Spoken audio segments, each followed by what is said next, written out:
Good evening, friend, and welcome back. Let your head find the pillow properly now and let it rest there. Your shoulders can grow heavier against the mattress than they have been all day. Your eyes may close whenever they feel ready. There is nowhere else they need to be tonight. Tonight we are going back to an ordinary street in England in the 1870s. A small terraced house. A clerk, his family, and one tired young maid of all work. A girl who has cleaned 3 pairs of boots today by hand and will clean 3 more tomorrow. Not a grand house. Smaller. Colder in most of its rooms than you might expect. And far warmer, at its one good fire, than a house this small has any right to be. By the end of tonight, I think this ordinary little house will feel like the safest place you have ever been. If this kind of quiet, ordinary history helps you fall asleep, a subscribe or a like helps these long, slow histories find the people who actually want them. There is no need to do that now, maybe tomorrow if you feel like it. I would love to know, quietly, in the comments, where in the world you're listening from tonight and what time it is there. Maybe you're already half gone, lamp low, phone dimming on the pillow. Maybe you're still driving, heater on, the road dark ahead. Wherever you are, I am glad you are here. For now, let the room around you soften. Let your own night fall away. Come with me all the way back to a narrow street, one lit window, and a fire that somebody is tending just for you. Come with me now, gently all the way back to England, to the 1870s, to an hour just before dark on an ordinary, unremarkable evening. You are standing right now at the top of a long, straight street. It is not a grand street at all. It is a street of small brick houses built in a row, each one touching the next, their fronts nearly flat against the pavement. There are dozens of streets exactly like it in this town, and hundreds more like it across the country, because this is the kind of house England has been building, in great numbers, for as long as most people here can remember. It is the house the railway and the factory made room for. It is the house most people actually live in. The light is going now. Not all at once, not suddenly. Slowly, the way it always goes at this hour, the sky losing its colour first, then its brightness, then, at last, its shape. Somewhere down at the far end of the street, a man is walking with a long wooden pole over one shoulder. You watch him for a moment before you understand what you are looking at. He is the lamplighter. He comes to the first lamppost, a slim iron column with a small glass box on top, and he lifts the pole. There is a hook on the end of it, and with the hook he reaches up and pulls open a tiny door in the glass. Then he pulls a small chain, and you hear, very faintly, the soft hiss of gas beginning to flow. He touches the little flame on the end of his pole to it, and the lamp catches and holds, small and steady and gold against the darkening blue. He walks on to the next lamppost, and the next one after that. Nobody in this house, or in any house on this street, could tell you exactly how long his round takes him tonight. It is simply understood, the way the tide is understood, that he will come, that the lamps will catch, one after another, all down the street, and that by the time full dark has settled, the whole road will be strung with small, warm, patient points of light. This particular kind of gas lamp gives less light than you might think. If you have ever stood under a modern porch light, you already have more brightness there than these little flames could ever manage. But that is not really the point of them. They are not meant to turn night into day. They are meant to mark the way. A pool of gold every so many steps, and then a stretch of proper dark, and then another pool of gold. Enough to see a door by. Enough to know you have not lost your way home. It is not always gas on a street like this. Some houses further along have it laid on, a single fixed jet in the kitchen or the passage. Plenty do not and never will, not for years yet, because the pipe and the fitting and the metered supply all cost real money, money that has other places to go in a house like this one. Those households make their own light instead, with an oil lamp or with candles, carried from room to room, cupped against every draught. We will come to all of that. For now, simply notice the street itself, settling into its evening the way it does every evening, lamplit or not. The same slow hour repeating itself down every terrace in the country. Somewhere along this street, behind one particular front door, a family is about to sit down to its evening. We are going there now. You walk down the pavement past house after house, each one so like its neighbour that you could not tell them apart in daylight, let alone now, in this half-light, with the lamps only beginning to catch, and yet each one holds an entire small world inside it, a family, a fire, or the beginning of one, a kettle filled or about to be. Somewhere behind one of these plain brick fronts is the house we are spending tonight inside, and it is time now to find its door. You find it, an ordinary front door painted a dark practical colour, its brass knocker polished, if not brightly, then at least honestly. There is a step below it, worn slightly in the middle from years of feet. A curtain moves faintly at the front window, though you cannot yet see who moved it. This is the house, ordinary in every way that matters, and for tonight, entirely yours to sit inside. One fire, banked low all afternoon, is about to be built up for the evening. You will watch that happen. You will watch a great many small patient things happen tonight, one after another, the way they happened in 1,000 houses just like this one, on 1,000 ordinary evenings that nobody thought, at the time, to write down. But we know some of it anyway. Enough of it survives, in old account books, in household guides, in one small, honest diary written by a woman who lived a life very like the one behind this very door, that we can walk through this particular evening together slowly and get almost all of it right. For now, though, simply stand here a moment, at this ordinary door, on this ordinary street, in the last of the light. Let the lamplighter finish his round somewhere further off, small and gold, point by point, down the long straight road behind you. And when you are ready, we will go inside, because someone in this house has just heard footsteps on the step and is about to open the door. The door opens and a man steps inside out of the last of the light. Let us say his name was William. He is not by any measure a wealthy man, and has never once pretended otherwise. He is a clerk, the kind of steady, respectable, moderately paid worker this era produced in genuinely enormous numbers, the sort who spends his day at a desk somewhere in the town, copying figures, filing letters, keeping accounts in order for someone above him. His collar is a little wilted by now, and his boots are properly dusty from the whole long walk home. He has been on his feet, or bent at his desk since early this morning, and the one single thought carrying him up this street for the last quarter of an hour has been simple and small: home, the fire, tea. He steps into the narrow passage and closes the door behind him, and at once the sounds of the street soften, muffled by brick and by a door that fits its frame closely enough to matter. The passage itself is barely wide enough for two people to pass. Underfoot a strip of oilcloth patterned to look, if you do not look too closely, like tile. He sits, or perhaps simply leans, and pulls off his boots. This is the first small ritual of every evening in this house, in this street, in 10,000 houses like it.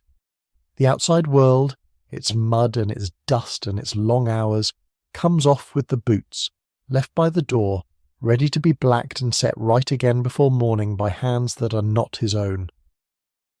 We will meet those hands soon, for now notice how ordinary this moment is, and how completely it is repeated.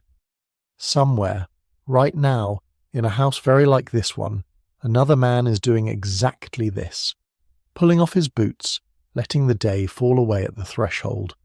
It has been happening every evening, at roughly this hour, for as long as anyone in this street can remember, and it will go on happening long after tonight. Ahead of him, through a half-open door, there is a small orange glow. Not much of one. The fire has been kept low all afternoon, banked down to save its fuel while the house stood mostly empty, tended by whoever was home, fed just enough to keep from going out entirely. It has been waiting for exactly this moment. The way a fire in a house like this always waits, patient, uncomplaining, ready to be built back up the instant someone comes home who needs it. William goes through into that glow. This is the kitchen, though in a house this size it is really the only room the family properly lives in, and we will spend a great deal of tonight inside it. For now, simply watch him cross the threshold into the warmth that is there, thin as it still is, and feel, for a moment, exactly what he feels. The relief of a door closed against the cold, the particular uncomplicated comfort of a room that is, however faintly, already trying to be warm for you. Somewhere close by, a kettle waits, not yet filled. Somewhere close by, his wife, let us say her name was Sarah, has heard the front door and knows, without needing to be told, that it is time to build the fire properly up. We are not in a hurry tonight. There is truly no reason at all to rush this house toward its evening, so let us simply stay here a moment longer in this narrow passage, in this small kitchen doorway, and notice how much of what makes a house feel safe has nothing to do with size, or wealth, or grandeur, and everything to do with this. A door that closes, a fire that has been kept alive, however low, all day, waiting for someone to come home to it. A person who hears your step and already knows what you need. That is this house, in its very first minute of evening. Small, plain, and, in its own quiet way, entirely ready for the man who has just walked into it. Before we go further into the room, let us watch, for just a little while, what happens to that low fire now that someone is finally home to feed it properly. It is not a large thing, building up a fire correctly. It does not look from the outside like very much at all, but it is one of the oldest, steadiest small skills this house depends on, practiced here every single evening, and we will come back to this exact fire and this exact skill more than once before the night is through. Let us go there now into the low light of the hearth itself and the careful hands that are about to build it back to life. Sarah kneels at the hearth. This is a skill she has practiced so many thousand times that her hands barely need her attention anymore, though tonight, as every night, she gives it anyway, because a fire built carelessly is a fire that burns out too soon, or burns too fiercely and wastes half its coal up the chimney before it has warmed a single hand. Let us say her name was Sarah. She is William's wife, and the manager, in every real sense, of this small household's entire domestic economy. Coal in this house is not and has never been free. It has to be bought, carried in, weighed out carefully, and spent with real thought, because the money for it comes from the same tight weekly wage that has to stretch to cover food, rent, and light besides. So the way a fire is built in this particular house is a real, deliberate method, taught patiently and carefully from mother to daughter, and printed too in the household guides of this exact period, guides that promise, if the method is followed properly, a genuine saving of 1/4 to 2/5 of a family's whole coal bill across a year. That is not a small figure. That is real money, in a house where every shilling has already been given a job to do. Watch her hands. First, a sheet of paper, twisted loosely, laid at the very bottom of the grate. Over that, thin sticks criss-crossed to leave room for air to move. Then, and this is the part that surprises people who have never seen it done properly, yesterday's cinders, saved rather than thrown away, laid over the sticks.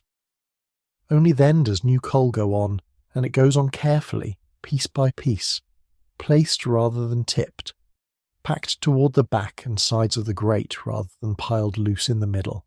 She lights the paper at the bottom. The flame catches the sticks, and the sticks catch the cinders, and the whole small structure begins slowly to breathe. This is what the household guides call, rather grandly, lighting from the top downward, though what it really means is simple.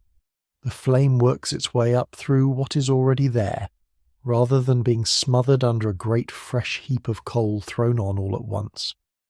Fed this way, a fire burns low and steady and long, rather than fierce and wasteful, and the smoke that rises from it passes back down through the live coals rather than escaping unburned up the chimney. Later, when the fire needs feeding again, she will not use the shovel, and she will not use the poker to stir it up carelessly. She will use the tongs, and she will place each new piece of coal at the base of the fire, never on top, and never more than the fire genuinely needs.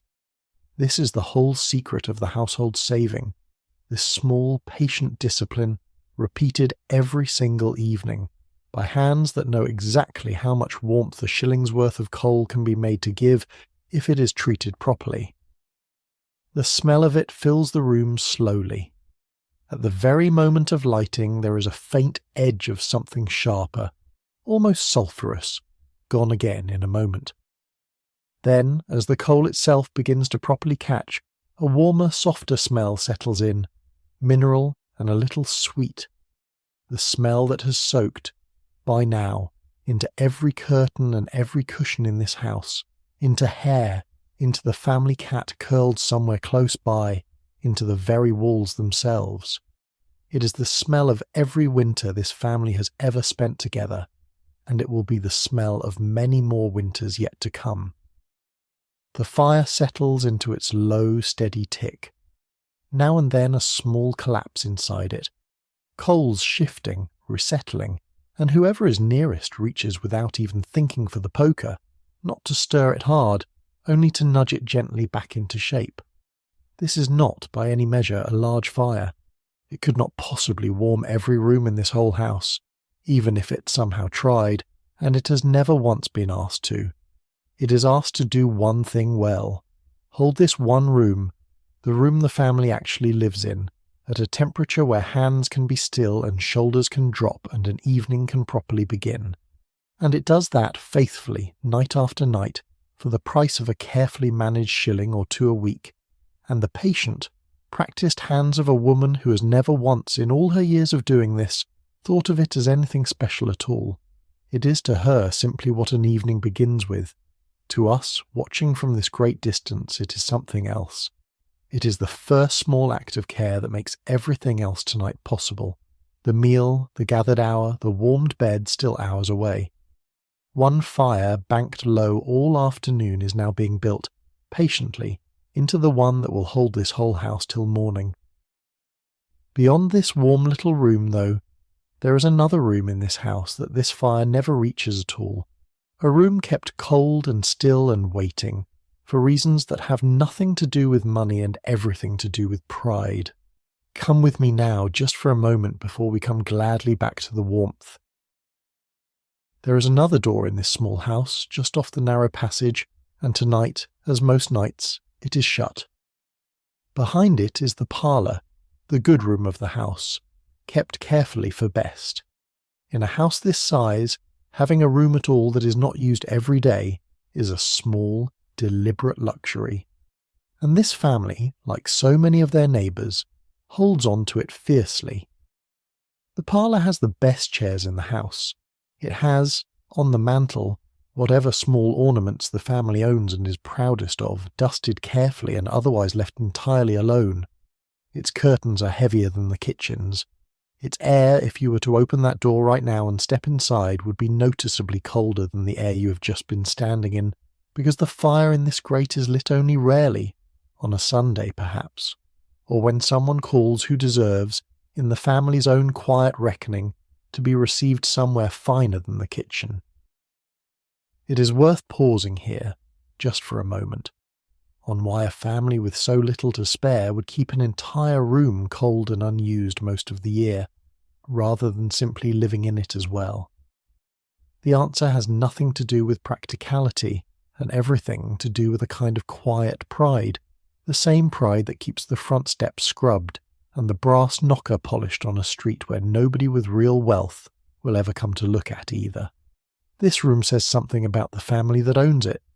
It says we're not so poor that every corner of our house must be used every single day. It says we have a room fit to receive a visitor properly, should one ever come, and so the room sits, most evenings, exactly as it is now, cold, still, faintly proud of itself. If you were to press your hand against the wall between the parlour and the kitchen, you would feel the difference immediately. Warmth pressing gently against one side, a thin, settled chill against the other, the two rooms separated by nothing more than a few inches of brick and plaster, and yet belonging, in every way that matters this evening, to two entirely different temperatures of life. This is one of the small, true, quiet contradictions this house holds, without ever quite noticing that it holds them. Warmth, close and real, in the one room the family actually lives in. Cold, patient and unbothered, in the room kept back for an occasion that may not come again for weeks. Neither one cancels the other out. Both are simply true at the same time, on the same evening, in the same small house, and there is no need tonight to resolve that into any kind of lesson. It is simply how a house like this holds itself together, warmth where it is needed most, and a little cold kept carefully in reserve for pride's sake. Through the wall, faintly, you might just be able to hear the sounds of the kitchen, a chair scraping, a low voice, the particular comfortable murmur of a family in a room that is actually theirs, tonight, in every sense. We will not stay in this cold room, there is no reason to. Its stillness has already told us everything it has to tell, and its fire, unlit tonight, will keep exactly as it is until Sunday comes round again. Let us go back through that wall, back into the warmth, back to the room where the real evening of this house is quietly, steadily, already underway. Come back now through the wall, out of that cold, proud little parlour, and into the room where this family actually lives. This is the kitchen, though calling it that undersells what it really is. In a house of this size, the kitchen is the parlour, the dining room, the nursery, and the sitting room, all folded into one modest, low-ceilinged space, and it does all of that work without ever once feeling crowded, because everything inside it has earned its place there through years of ordinary use. Notice the couch first, pushed against one wall, a little worn at the arms, the place where William will sit late at night with his boots off properly at last, and where, right now, a child is curled with her knees drawn up watching the fire. Let us say her name was Alice, the eldest daughter of the house, perhaps 12 years old enough by now to be trusted with real evening tasks, and young enough still to spend a stolen quarter hour simply watching flames move. There is a table, plain and scrubbed pale with years of scrubbing, surrounded by plain wooden chairs, their seats worn smooth and comfortable by generations of ordinary use. Against one wall stands a dresser, and on its open shelves sits the best of the family's plain dinnerware. Not fine, not by any means, but kept for showing rather than daily use, alongside its lower drawers, which hold, if you were to open them, stockings rolled in careful pairs, spare socks, and tucked at the very back a battered box of draughts and dominoes, waiting for the evening to properly begin. The floor underfoot is oilcloth over bare boards, practical, easily wiped, and in front of the fire itself, softening the whole scene considerably, a rag rug, made, almost certainly, from strips of clothing too worn for anything else, plaited and stitched together by hands in this very house, across some previous winter's long evenings. In the corner, half covered by a cloth when it is not in use, sits a treadle sewing machine, a genuinely modern thing for a house like this, bought at real cost and used constantly for mending, for making over old clothes into smaller ones as children grow, for the 100 small repairs a family's wardrobe needs across a year. We will hear more from that corner later tonight, and not entirely happily, but for now it sits quiet, waiting its turn. This room, more than any other in the house, is where the family's actual life happens. Games are played here, meals are eaten here, news is read aloud here from whatever paper can be got hold of. Children do their small chores here, under half an eye from whichever adult is nearest, and on evenings without any particular occasion at all, simply sit here, close to the fire, close to each other, doing very little of anything, which is, in its own quiet way, exactly the point.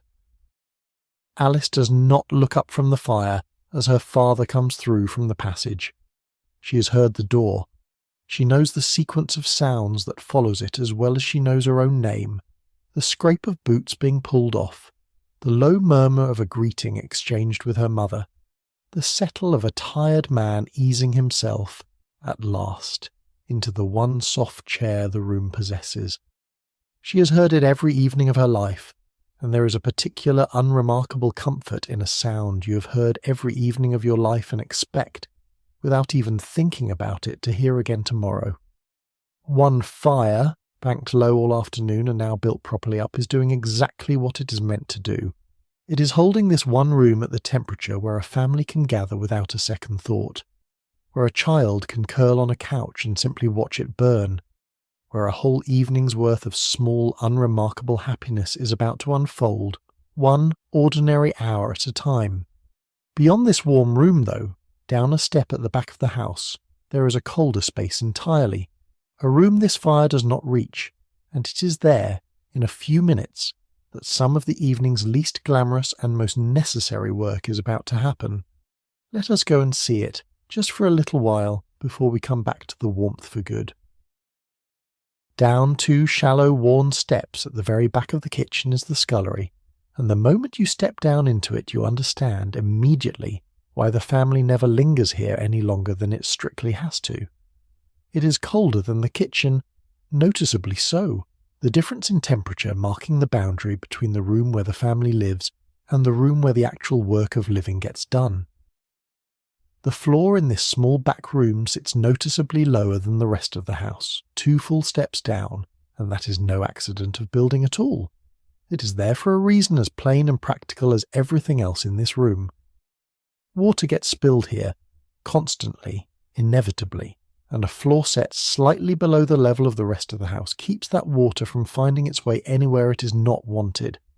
Against one wall, in a small curtained recess, is the sink, and beside it, the single most important fixture in the entire house, a single brass tap, just the one, nothing more.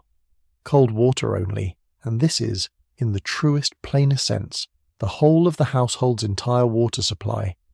Every drop that goes into the kettle, every drop that goes into the copper for washing, every drop anyone in this house drinks, cooks with, or washes in, begins its journey here, at this one small tap, in this one cold room. Think about that for a moment. If you're still awake enough to think about anything at all, one tap, one source. Every single task in this house that needs water, and there are more of them across a day than you might imagine, begins with someone walking to this exact spot, filling a jug, a pail, a kettle, and carrying it away to wherever it is needed. There is no running water anywhere else at all, in any other room, in this whole modest house. It does not simply appear, warm and ready, at the gentle turn of a handle, in some other more convenient room. It is fetched from here by hand every single time. Beside the tap stands the copper, a great fixed metal vessel with its own small fire beneath it, used above all on washing day to heat enormous quantities of water for the household's laundry, though tonight, on an ordinary evening, it sits quiet and unlit, waiting for its proper day to come round again. Nearby, a plain whitewood table, built by some local carpenter years ago and never replaced because it has never needed to be, holds whatever is being prepared or cleaned at any given moment. A wooden plate rack is fixed to the wall above the sink, and on it, upside down and dripping, sit the plates from whatever was last washed here. A single gas jet, unshielded and plain, burns steadily overhead whenever there is light to be had at all in this cold little room, giving off a plain, workmanlike glow with none of the warmth of the kitchen's own lamp. This particular room is not, and was never once meant to be, a room built for anyone's comfort. It is a room built entirely for work, and everyone in this house understands the difference without ever needing it explained. It is here, more than anywhere else at all in this small house, that the real, unglamorous, necessary labour of an ordinary evening actually happens, quietly, every single night. The pots that cook tonight's meal will be scrubbed here. The plates will be washed here, in water carried and heated by hand, by someone standing at this cold stone sink long after everyone else has gone through to sit by the fire. We have not yet formally met the one person whose evening most belongs to this particular room. In many houses of exactly this kind, in this exact period, that person is a servant, and specifically a maid of all work, a single young woman who is, in effect, this entire household's whole staff. Cook, cleaner, fire tender, water carrier, all in one tired pair of hands. We know in remarkable detail what an evening like that actually felt like, because one such woman wrote it down, not for anyone else to read, simply for herself, day after day, for years, in a diary that has survived to this day. Her name was Hannah Cullwick, and in a few minutes we are going to meet her properly, in her own words. For now, though, simply notice this small, cold room for exactly what it is. Cold. Practical. 2 steps below the warmth of the kitchen, in every sense that matters, and entirely necessary, because without this room, without this single tap, without the hands that carry its water everywhere it is needed, none of the warmth in the room just beyond this doorway would be possible at all. It is time to turn, to meet the woman whose whole working life belonged to rooms exactly like this one, in her own words, from her own hand. Let us stay in this cold little scullery a moment longer, because it is exactly the kind of room where a woman named Hannah Cullwick spent an enormous share of her working life, and her story is worth telling properly, slowly, in its own right. Hannah Cullwick was born in 1833, and from girlhood onward she worked, as so many young women of her class did, as a domestic servant, moving between a series of households across the years, most of them households of exactly this modest, ordinary scale. She was, for most of her working life, a maid of all work, which meant precisely what it sounds like. She was not one servant among many, splitting the day's labour with a cook, a housemaid, a scullery girl, each handling one piece of the household's needs. She was, very often, the entire staff. Everything fell to her. What makes Hannah Cullwick different from the thousands of other women who lived lives very like hers is a simple, remarkable fact. She wrote it all down. Across 17 separate diary volumes spanning many years, she recorded her days in plain, unsentimental, almost startlingly exact detail, not for publication, not for anyone else's eyes at all, simply as her own private record of a life that most people of her time considered far too ordinary to bother writing about. Listen to one entry, written in her own hand on the 16th of July in the year 1860. She wrote it exactly like this: lighted the fire, swept the bird room and dusted the other rooms, cleaned 3 pairs of boots, got breakfast up and made the beds and emptied the slops, cleaned the knives and got dinner ready, laid the hearth and took it up, got tea, cleaned away and washed up in the scullery, to bed at 11, say that list over slowly in your mind and sit with it a moment, the fire lit before anyone else in the house was awake, rooms swept and dusted, 3 pairs of boots cleaned by hand one after another, so that 3 different feet could step into a clean, respectable morning without a second thought about how it had been made possible. Beds made, meals prepared, served and cleared 3 separate times across the day, each one meaning its own separate round of preparation and its own separate round of washing up afterward, in cold water, at a single tap, in a room very like the one we are standing in right now, and then, at the very end of that whole long list of labour, 4 short words: to bed at 11. Not because the day was finished at some reasonable hour and she simply chose to retire then, because that was when the very last task of the day was finally done, and not one moment before. Here is another entry from a little later, in October of 1863, describing an evening spent, among other things, cleaning out a chimney and a grate. She wrote, "I worked till 8 o'clock and then had supper, cleaned away and then to bed at 10 o'clock. Even on a day of harder, dirtier labour than most, the pattern holds. Work, and then supper, taken late, almost as an afterthought to the day's real business. Then more clearing away. Then, finally, bed." Across the full run of her diary, Hannah Cullwick recorded cleaning literally hundreds of pairs of boots in a single year. hundreds. Think of what that number actually represents, not as a curiosity but as a rhythm. Every single evening, without exception, somebody's boots needed doing, so that somebody else could step the next morning into a day that looked effortless. She never wrote about any of this as though it were remarkable. To her it was simply what an evening was. The fire, the boots, the knives, the washing up, bed, whenever the list of tasks finally genuinely ran out. There is no complaint in these entries, and there is no self-pity either. There is only the plain, patient record of a woman doing, day after day, the enormous quiet work that made an ordinary household possible.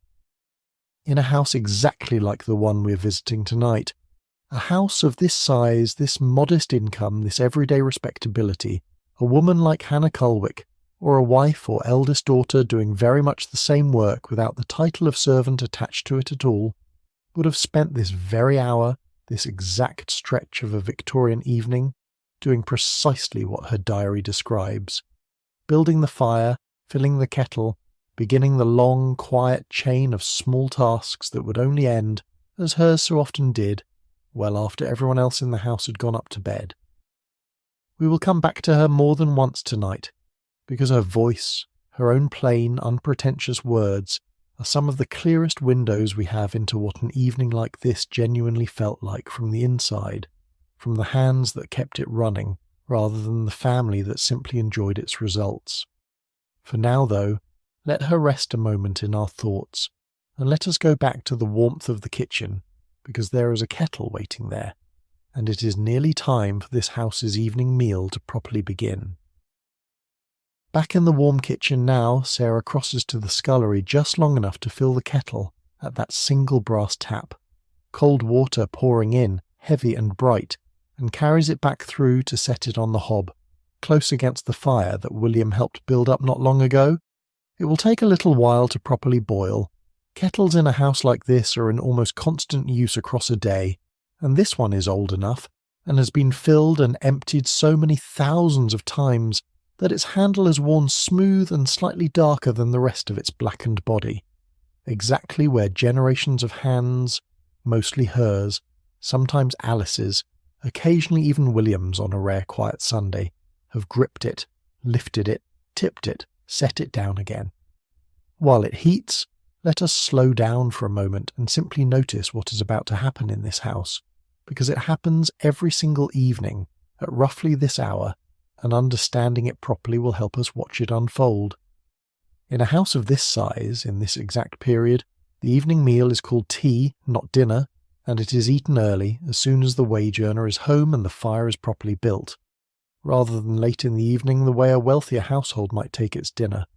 Tea in this sense means both the drink and the meal itself, poured from the very kettle now warming on the hob, and it will be strong, and it will be generously sweetened, because in a house where meat is scarce and small comforts matter enormously, a good, hot, sweet cup of tea is one of the most reliable, most affordable pleasures available to anyone in this room.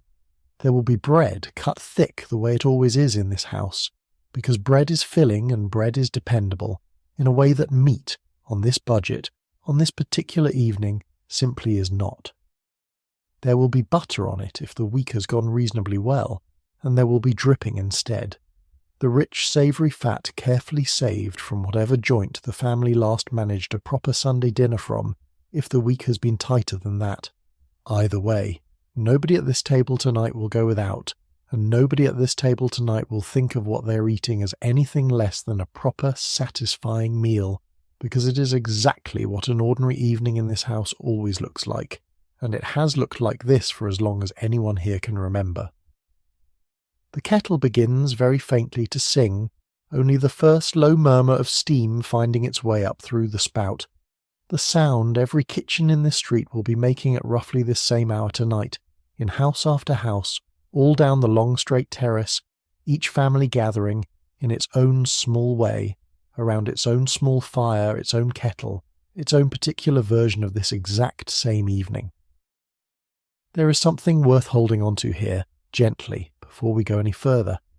A cup of strong, sweet tea. held in both hands by the fire. That is the warmth this whole evening is going to keep circling back to again and again tonight. The simplest possible comfort, freely available in a house that has very little else to spare and entirely, completely enough.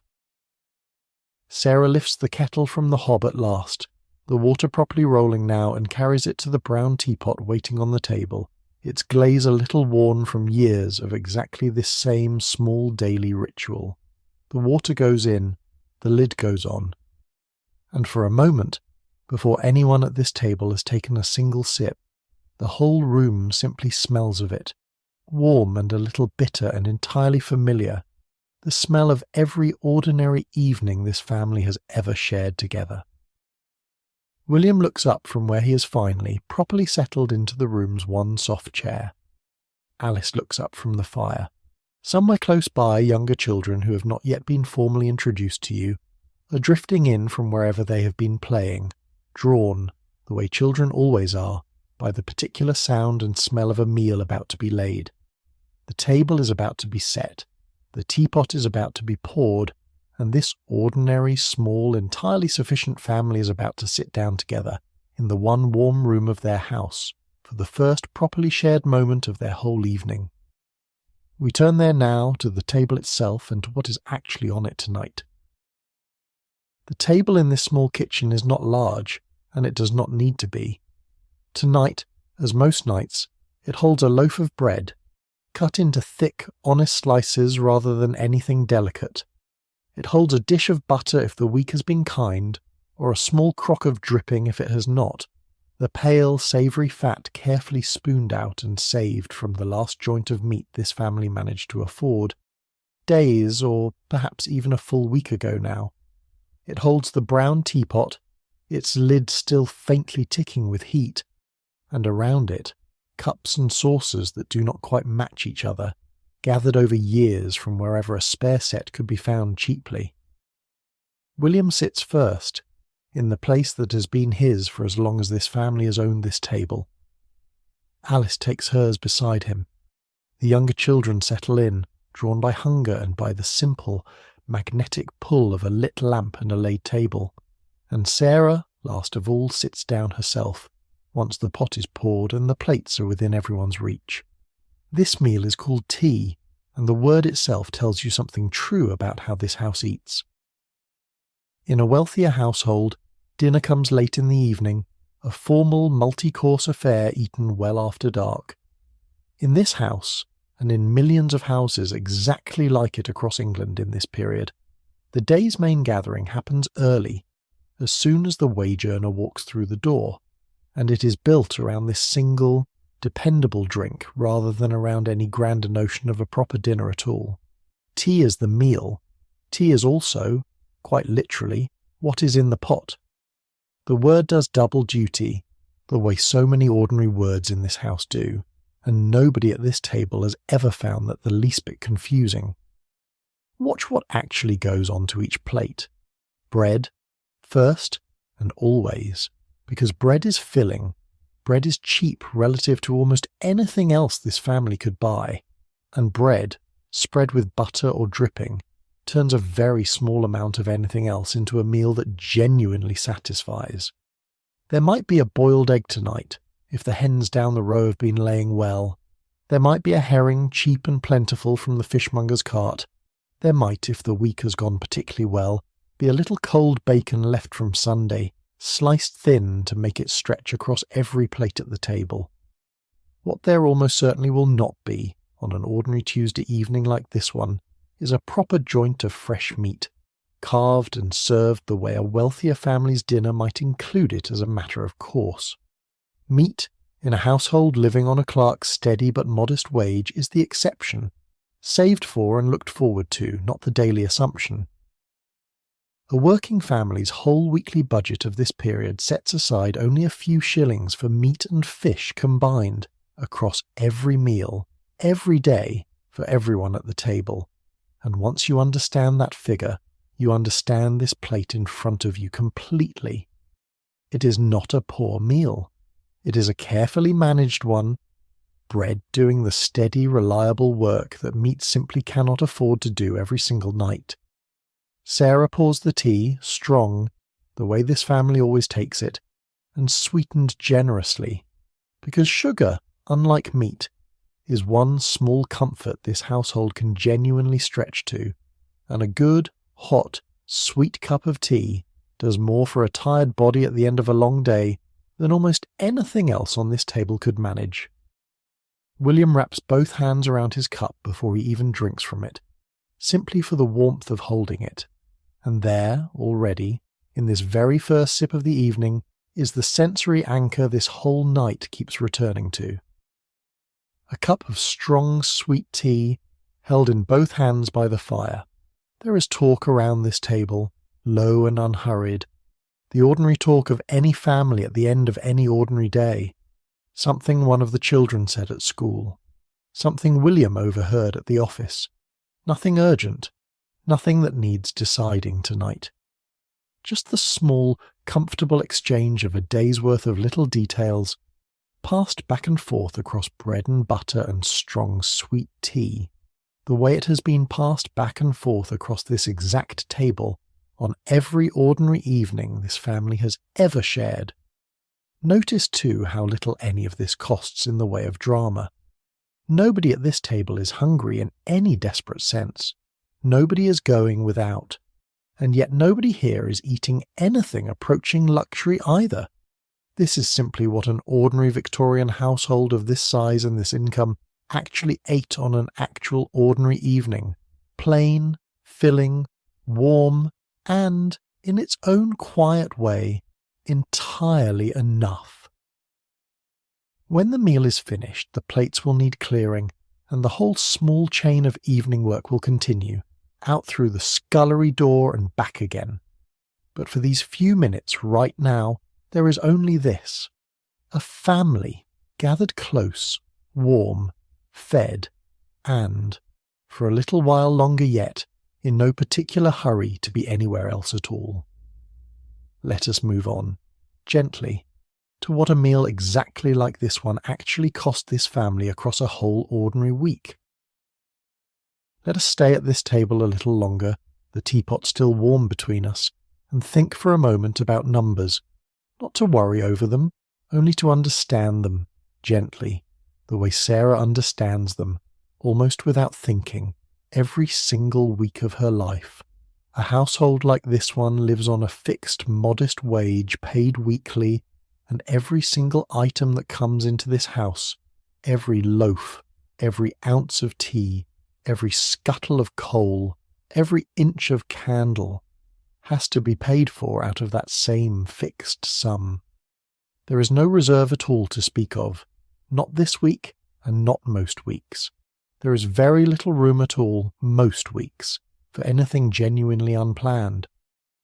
Sarah carries the whole of this arithmetic in her head, not written down anywhere, simply known, the way she knows the exact weight of the kettle when it is full or empty, the way she knows precisely how far a loaf of bread can be made to stretch across a family of this size. Rent comes first, always, because a roof over this family's heads is the one expense that cannot be delayed or reduced, whatever else happens across the week. After rent, a working household of this period typically finds that meat and fish together take up only a modest handful of shillings, a genuinely small share of the whole weekly sum, once you set it against everything else that has to be found from the same pot of money. Bread and flour take their own steady share, groceries and dairy another, vegetables another still, and coal and lighting oil between them claim yet another portion again, a real and constant demand on a budget that has very little slack built into it anywhere. This is why meat appears on this family's table the way it does tonight, sparingly, thoughtfully, stretched as far as it will go rather than served as a matter of daily course. It is not that this family goes hungry. Nobody at this table tonight has gone without a proper meal, and nobody will. It is that every single item on this table has been chosen, weighed, and budgeted with real care, week after week, by a woman who has never had the luxury of buying anything without first working out, quickly and almost automatically exactly what it will cost her elsewhere. There is a real tension worth sitting with here, gently, rather than resolving it into anything tidy.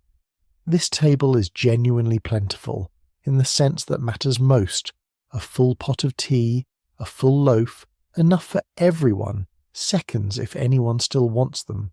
And this same table sits on top of a household economy so tight that a single week's entire allowance for meat and fish combined would barely fill a modern shopping basket. Both things are true at once. The plenty is real. The scarcity, underneath it, is also entirely real. Neither one cancels the other out, and this family, like millions of families exactly like it, has simply learned to live inside both truths together, without ever finding the combination the least bit remarkable. Coal and lighting in particular deserve a moment's thought here, because we have already seen how carefully this house's fire is managed, and that carefulness is not a personal quirk of Sarah's. It is a direct response to a genuinely tight household allowance, often no more than £1 or £2 a week set aside for the whole combined cost of heating and light. Every method we watched her use earlier tonight, the top lighting, the tongs instead of the shovel, the cinders saved rather than thrown away, exists because that £1 or £2 has to stretch across an entire week's worth of evenings, and there is no room in this budget for a fire that burns carelessly. None of this whole careful arithmetic is ever spoken aloud at the table tonight. It is simply the quiet, constant current running underneath every ordinary evening this family shares, present in every choice on this table, without ever once being announced as a hardship. Sarah thinks of herself, if she thinks of it at all, simply as a woman running her household properly, the way any sensible woman in her position would, and there is a particular understated dignity in that, in doing careful, constant, largely invisible work, and never once treating it as anything worth remarking on. The meal continues. The tea is poured a second time round the table, and somewhere above this ordinary kitchen, in the last of the evening light still finding its way through the window, this small, tightly managed, entirely sufficient household goes on quietly being exactly what it has always been: careful, warm, and in its own particular way, genuinely content with what it has. Come, quietly, now, gently, back to the one small lamp that lit this entire table tonight, and what a light like that actually cost. Above this table, hanging or standing close enough that everyone can reach its light without straining, is the one lamp this room depends on for its evening. It might be oil, a glass reservoir of paraffin beneath a simple wick, and a plain glass chimney to steady the flame. It might, in some houses on this street, though not necessarily this one, be a single fixed gas jet, an open flame behind a small pane of glass, hissing faintly if you listen closely enough. Either way, it is the one true source of light in this room tonight, and everyone at this table has arranged themselves, without ever discussing it, close enough to sit inside its reach. Notice gently just how little light that actually was. By the measure of our own age, an ordinary oil lamp or a single domestic gas jet of this period gave off a glow scarcely brighter than a modern 25-watt bulb, the kind of soft, low light we might now use only for a bedside lamp or a nightlight, never for an entire room. And yet this whole family reads by it, eats by it, sews by it, does every ordinary evening task by it, because it is not competing with anything brighter. There is no other light anywhere in this house tonight, and precious little on the street outside beyond the lamplighter's scattered points of gold. Against that darkness, this one small flame is more than enough. This is why a family gathers so close together in the evening, in a house like this one.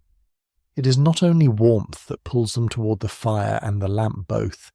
It is light itself, a genuinely scarce and carefully husbanded resource, bright enough to work by only within a fairly small circle, so that circle becomes, quite naturally, the entire shape of the evening. Everyone sits inside it. Nobody wanders far from it. The room itself is small enough that this hardly feels like a limitation at all, simply the natural, comfortable shape of how an evening in this house has always been spent. Light of any kind costs money in this house, and that cost is weighed as carefully as everything else on Sarah's mental ledger. Oil has to be bought by the pint, gas, where it is laid on at all, is paid for by the meter, and candles, kept for carrying from room to room rather than for sitting under all evening, are bought by the pound and burned down, inch by careful inch, watched the way anything genuinely limited gets watched in a house where nothing goes to waste. The household's whole combined weekly allowance for heating, fuel and lighting oil together comes, most weeks, to no more than a shilling or two, and light has to share that modest sum with the fire itself, so neither one is ever used more generously than it strictly needs to be. Alice watches the flame the way children in this house always seem to.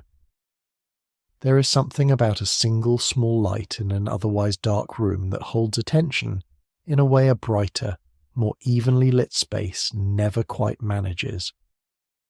The flame leans very slightly, caught by some faint draught nobody else in the room even notices, straightens itself and settles again. Shadows shift just slightly, across the dresser, across the rag rug, across the 4 or 5 faces gathered round this table, close enough together that the light reaches every one of them at once. Think for a moment about how differently a room like this one behaves after dark than a room in your own house might, if your house has electric light at the flick of a switch. There is no flooding every corner with brightness here. There is one lamp, one modest circle of gold, and everything beyond its reach settling quite naturally into a soft, unremarkable dark. Nobody at all in this room finds that the least bit strange. It is simply what an evening looks like, has always looked like, for as long as anyone here can remember, and there is a particular gentle comfort in a room that does not try to be any brighter than it honestly needs to be. Outside, further down the street, the lamplighter has long since finished his round, and the gas lamps, where they reach this far at all, are holding their own small steady points of gold against the fuller dark that has now properly settled over the whole terrace. Inside, this one lamp does exactly the same modest, faithful work, a little island of light around a table where a family has nearly finished its evening meal. The plates are emptying now. The teapot has been poured a second time and is beginning gently to run low. Soon enough someone will need to carry all of this through to the cold scullery and begin the next small necessary stage of the evening. It is time to go, through to the scullery once more to watch the meal's last traces cleared quietly away. The plates go through to the scullery in careful stacks, carried by whoever's turn it is tonight, and the room that greets them is noticeably colder and darker than the one they have just left. The single gas jet overhead gives its plain, workmanlike light enough to see by, nothing more, and the brass tap, the very same one that filled the kettle earlier, is turned on again now, cold water running hard and bright into a shallow stone sink. There is no hot water waiting here, not the way you might expect in your own kitchen. Whatever hot water this task needs has to be carried through from the very fire that cooked tonight's meal, a kettle or a pan of it heated specially, and brought across from the warm room to the cold one, because the copper, the one vessel in this house built to heat water in real quantity, is kept for washing day alone, and stands unlit tonight. So the work is done partly in cold water, and partly in whatever warm water can be spared. Plates scrubbed, cups rinsed, the teapot itself wiped carefully and set aside to dry, ready to be filled again before the evening is very much older.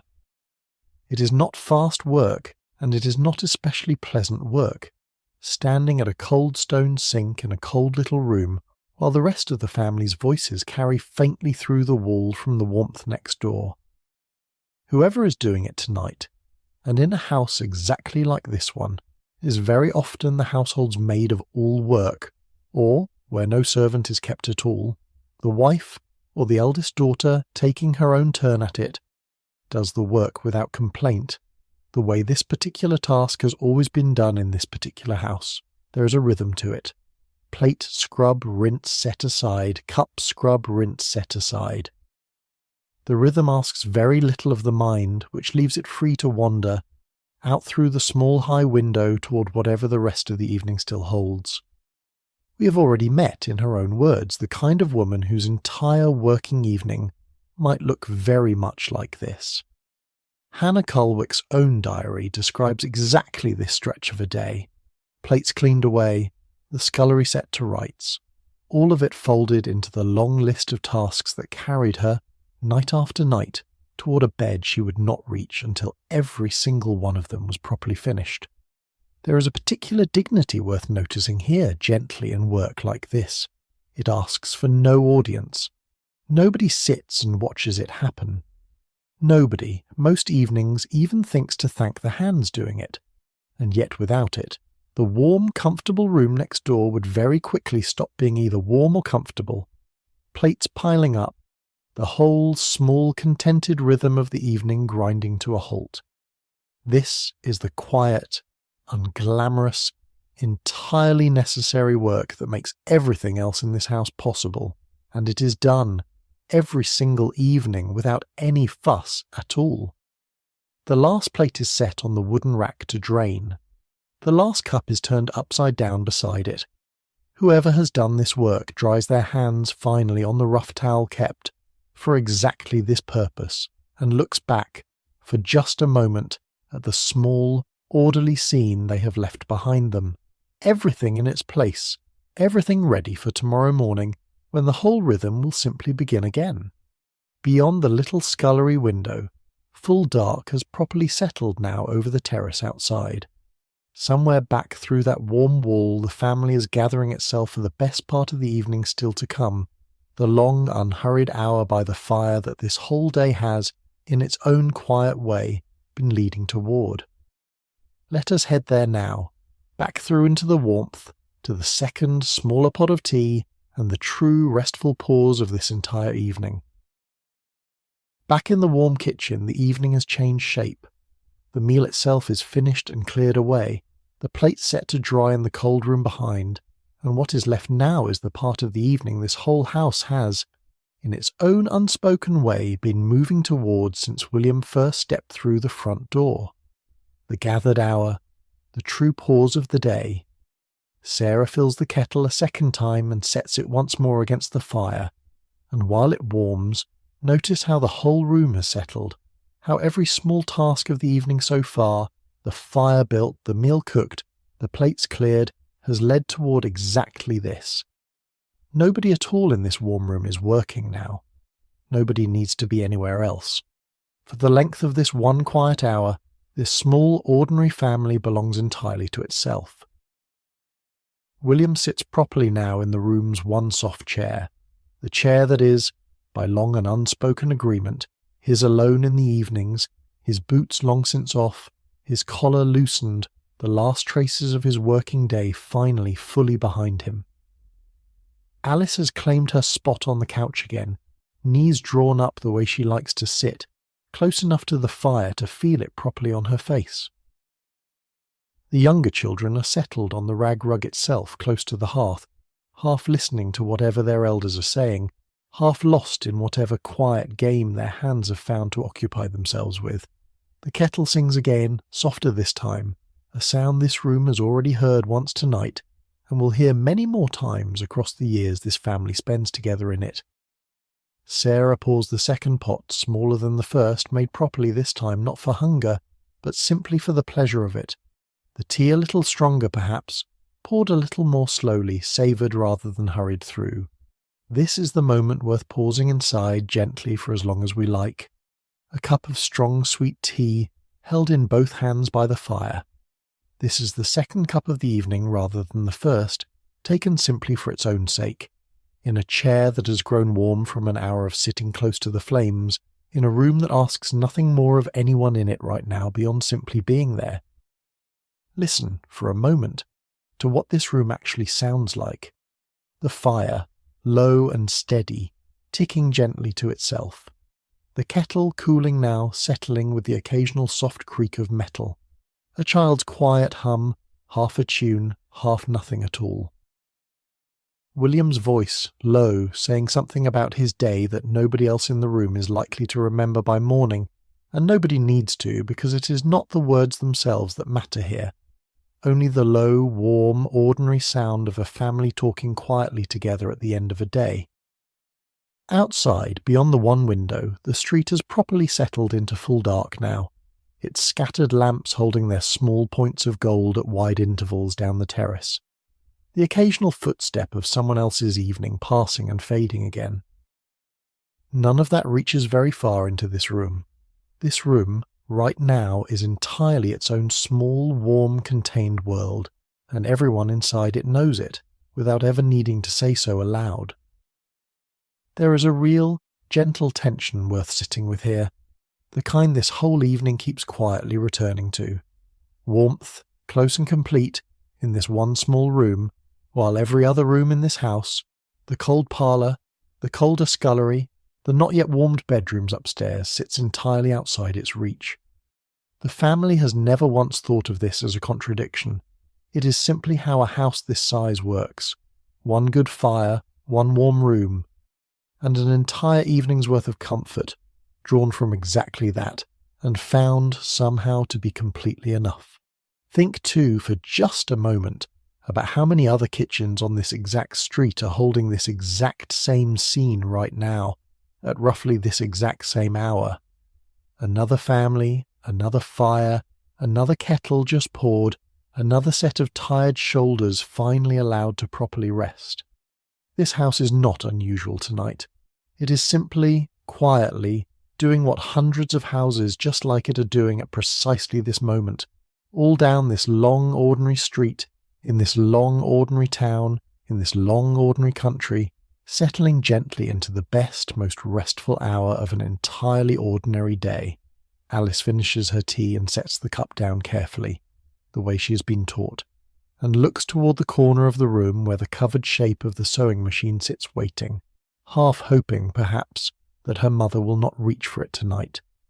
We will find out in a moment whether that particular hope is granted. For now, though, simply let this hour hold. Let the fire keep ticking. Let the tea keep its warmth in every set of hands still cupped around a cup. There is nowhere else for this hour that this family needs to be, and nothing else for this hour that this family needs to do beyond exactly this: sitting close, staying warm, being quietly and completely together. Let us go there now, gently, into what this family actually does with an hour like this one, once the tea itself is finished. The tea things are cleared to one side now, and the evening settles into whatever shape it will take tonight. In this house, on an ordinary evening like this one, it very often takes the shape of a newspaper. William reaches for it from where it has sat folded on the dresser since he carried it home under one arm, bought cheaply from a boy on a corner near his office, the way he does most evenings when he can spare the halfpenny or so it costs. He opens it slowly, close to the lamp, and after a moment, in a voice pitched low and unhurried, the voice of a man with nowhere else to be, he begins to read a little of it aloud. This is one of the small, steady pleasures of an evening in a house like this one. Not everyone in the room can read easily, and even for those who can, reading silently to yourself alone is a strange, solitary use of a shared evening. Reading aloud, by contrast, gives the whole room something to hold in common. William's voice moves slowly through whatever the paper has to offer tonight. A little news from the town, perhaps, a little further news from London, an advertisement or two read half for information, and half simply for the odd pleasure of hearing what somebody somewhere is trying to sell. Alice listens with her chin propped on one hand, not truly following every word, simply enjoying the low, steady sound of her father's voice filling the room. The younger children have mostly stopped listening altogether, drifted instead into some quiet, wordless game of their own on the rug, though even they slow down now and then when his voice changes pitch for something that catches his own interest. Sarah listens with half her attention only, the other half already turning toward the mending basket that sits, as it always does at this hour, close by her chair. There is always something in that basket: a torn hem, a loosened button, a sock worn thin at the heel and in need of careful, patient darning before it can be trusted on anyone's foot again. She works at it now by lamplight, her needle catching the light each time it rises and falls, the small steady rhythm of her hands another kind of quiet music running underneath William's voice. This is what an evening's small pleasures actually looked like in a house of this size, in this period. This was not entertainment bought and paid for, nor any grand outing. It was exactly this. A voice reading aloud, a needle moving steadily through cloth, a fire holding its low, patient warmth, a lamp doing its modest best against the dark beyond the window. It asked for very little, and it gave in return an entire evening's worth of quiet, shared contentment. Sometimes, instead of the newspaper, it might be a letter instead, from some relation in another town, read aloud the same unhurried way. Its small news of births and weather and modest doings passed round the family the way news always was in a house without any faster way of sharing it.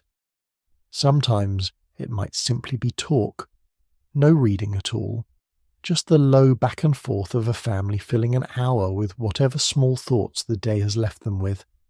And sometimes, on an evening when nobody feels much like reading or talking at all, it might be a game instead. The battered box of draughts or dominoes brought down from its drawer in the dresser, the pieces set out on the scrub table, a slow, quiet contest unfolding by lamplight while the fire ticks along beside it. There are no radios in this house, no music box beyond whatever somebody might hum to themselves, no way at all to fill an evening with sound that was not made right here by the people actually in the room, and so the room makes its own entertainment patiently, the way it has every evening for as long as this family has lived in it. Notice, if you can, how little any of this asks of the world outside this room. No money changes hands for it, beyond the halfpenny already spent on the paper itself. No one has to go anywhere to find it. It is simply here, waiting, every single evening, for whoever in this house wants to reach for it. A voice, a needle, a game, a fire, a lamp, the whole of it entirely sufficient, entirely their own.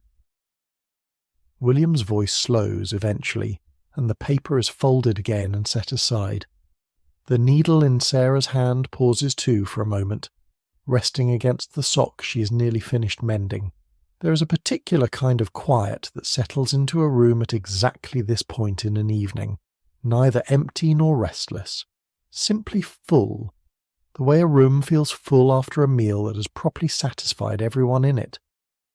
In the corner, half hidden under its cloth, the treadle sewing machine sits exactly where it always sits, and Sarah's eyes drift toward it for just a moment before she looks away again. There is more mending waiting for it than her needle alone can manage tonight, and there is a decision quietly being weighed here, one that has very little to do with the mending itself. Come with me now gently to that machine in the corner and to the one small ordinary tension it brings into an evening otherwise entirely at peace. In the corner of the kitchen, under its cloth cover, sits a genuinely modern possession for a house of this size. A treadle sewing machine bought at real cost some while back, out of money that could easily have gone toward a dozen other things this household needed just as badly. It was bought only after a good deal of real careful thought, because it does in a single evening work that would otherwise take a pair of hands the better part of a week, mending, altering, making over one child's outgrown dress into a smaller one for the next child coming up behind her, hemming, patching, keeping this whole family properly clothed on a budget that has no room in it for buying new very often at all. Sarah looks toward it now, the way she has looked toward it most evenings this week, weighing, without quite meaning to, whether tonight is the night to uncover it and put it properly to work. Here is the small, ordinary truth of it, told plainly because it is exactly the kind of true human detail that this whole evening keeps quietly turning up. The machine works wonderfully. It also makes a considerable clatter while it works, a steady mechanical rhythm entirely unlike the soft, familiar sounds this room usually holds in the evening. And William, settled deep in his one comfortable chair after a long day, does not care for it much. He has never said so in so many words. Not tonight, not any night. He does not need to. Sarah has learned, across years of evenings exactly like this one, to read the small, wordless signs of a tired man who would rather the room stayed quiet a while longer, and she has learned too that there is very little to be gained from pushing against it. So, more often than not, on an ordinary evening like tonight, the machine stays covered, and the mending gets done instead by hand, needle and thread, slower, quieter, easier on a room that has settled, for now, into something gentler than the machine's steady clatter would allow. There is no real grievance in any of this on either side, not tonight and not any other night. It is a small accommodation, the kind every household this size makes in one form or another, night after night. A tiny adjustment of one person's convenience against another's comfort, so ordinary that neither of them would think to call it anything at all. Sarah simply reaches for her needle instead, the same needle she was using earlier, and returns to the sock she had nearly finished mending, and the room stays exactly as quiet and as warm as it was a moment before. There is something worth noticing here, gently, about how a house like this one actually runs. It is not run by grand decisions or declared rules. It is run by dozens of small, unspoken accommodations exactly like this one, made so quietly and so often that nobody in the house would ever think to count them, each one a tiny act of consideration, offered without comment and received without comment, and together, over years, these small accommodations are as much a part of what holds this family together as anything either of them would ever think to say out loud. The needle moves steadily. The sock, worn thin at the heel, slowly gains a new, careful patch of darning stitch by stitch, in a rhythm every bit as old and as practised as the fire building we watched earlier tonight. Outside this small circle of lamplight, the machine sits quiet under its cloth, its evening's work simply deferred rather than lost, waiting for some other night when the room can better bear its noise. The mending will keep this family in good, respectable clothes a while longer yet, patched rather than replaced, made over rather than discarded, the way almost everything in a house like this one is kept going for as long as careful hands can possibly manage it. And somewhere underneath that plain practical fact sits something warmer still. This is a family that looks after what it has. It looks after its clothes, its fire, its food, and, in its own quiet, unremarkable way, it looks after each other too, one small unspoken accommodation at a time. Before very much longer, this gentle, unhurried hour will need to give way to the next stage of the evening. There are children in this room who cannot stay up much past this hour without paying for it in the morning, and a whole household routine, older than any of them, that is about to gather everyone together just once more before bed. It is time to turn to the last small gathering of this family's evening before the stair is climbed and the house begins, properly to settle for the night. There is one more small ritual this family shares before the evening properly divides, the parents staying below a while longer, the children carried off toward bed, and it happens now, in this same warm room, in the last few minutes before anyone climbs the stair at all. William sets the newspaper aside for good, and reaches instead for the family Bible, kept on the dresser's lower shelf, its cover worn soft at the corners from years of exactly this same nightly handling. This is family worship, a short reading and a short prayer, led by the father of the house, or, on the evenings he's away or otherwise occupied, by the mother instead. And it is one of the most widely shared customs of an English household in this period, across every class in nearly every home that considers itself a respectable one. It does not take long. A few verses, read in the same low, unhurried voice he used earlier for the newspaper, though the room, if you listen carefully, has gone a little stiller for it. The younger children quieted almost without being told, Alice's hand stilled in her lap. Then a short prayer, spoken rather than read, familiar enough by now that everyone in the room could likely say much of it along with him if they chose to. This is not, in this particular house, a moment of any great solemnity or strain. It is simply what a respectable evening includes, as ordinary in its own way, as the tea that came before it or the fire that has been warming the room throughout. Nobody in this particular house would ever think to call it devout in any unusual sense at all. It is simply what everyone on this street does at roughly this hour before the children go up. A small shared stillness at the very hinge of the evening, between the part of the day that belonged to the whole family together and the part that is about to belong separately to sleep. There is something worth noticing gently here in how this brief familiar ritual marks the evening's true turning point. Before it, the room was full of talk, of reading, of small games and small tasks. After it, the room will begin, quite naturally, to empty upward, toward the stair, toward the beds waiting above, cold still, but not for very much longer. William closes the book. For a moment nobody in the room moves at all, the fire ticking on quietly in the small stillness that always follows, and then, gently, the evening begins to gather itself for what comes next. Let us turn there now to the stair itself, and the small familiar climb the youngest members of this house are about to make, by nothing more than a single candle's worth of light. Alice is given the candle, the way she often is, being old enough now to be trusted with it, and the younger children fall in behind her as she crosses to the foot of the stair. The staircase in a house exactly like this one is steep, and boxed tightly in on both sides, narrow enough that two grown people could not easily pass each other on it at once, and it climbs in one straight run from the passage below to the small landing above. There is no lamp fixed here, no light at all beyond whatever a single candle can throw, and so the climb itself becomes, every single night, a small, careful procession, one shallow step at a time, the flame cupped against any draught that might find its way up from the passage below. The air changes noticeably as they climb.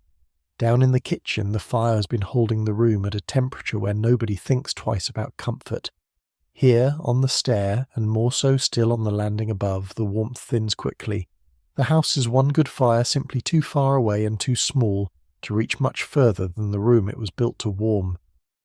By the time Alice reaches the top step, candle held carefully ahead of her, her breath is very nearly visible in the cold. None of the children ever complain about any of this. Not once, not ever. It is simply how the house is, how it has always been, how every house on this street almost certainly is at this exact hour tonight. Warmth belongs to the kitchen below.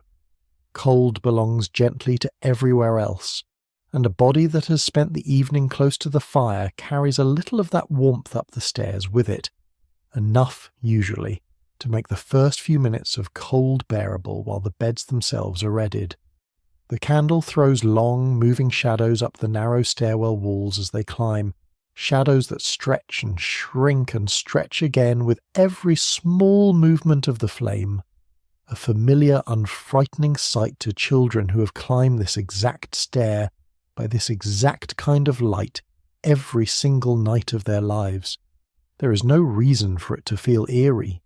It is simply how you go to bed in a house like this one every ordinary evening, and there is a particular unremarkable comfort in a small ritual repeated so many hundreds of times that it is worn as smooth and as familiar as the stair's own worn steps. At the top, the landing opens onto the 2 or 3 small bedrooms this house holds, doors slightly ajar, the rooms beyond them dim and properly cold, waiting for the particular warmth that only bodies and blankets gathered close together can bring to them. We turn there now, into the room itself, to see exactly how a house this size, this cold upstairs, this careful with every shilling, still manages to send its children to sleep genuinely warm.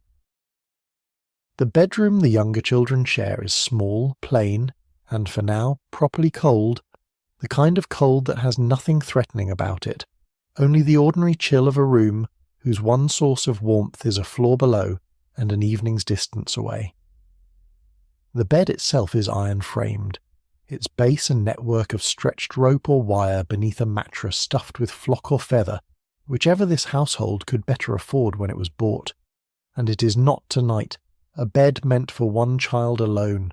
It rarely is, in a house this size. The younger children climb in together, 2 or perhaps 3 to the one mattress, arranging themselves the way they always do, an elbow tucked here, a knee drawn up there, the whole small tangle of limbs settling within a minute or two into something surprisingly comfortable. There is a real practical wisdom in this arrangement, one this family has never needed explained to them, because it is simply how nearly every household of this size manages its nights. Bodies, gathered close together under a shared weight of blankets, keep each other warm far more effectively than any one child could manage alone in a cold room. 3 children sharing one bed and one set of blankets are, in a very real sense, 3 small sources of warmth working together, each one making the whole arrangement warmer than the sum of its parts. Onto this arrangement go every blanket the room can spare, layered one over another, a top cover last of all, until the whole bed sits under a weight that would seem, to modern eyes, almost excessive, and yet is exactly what a properly cold bedroom in this period genuinely calls for.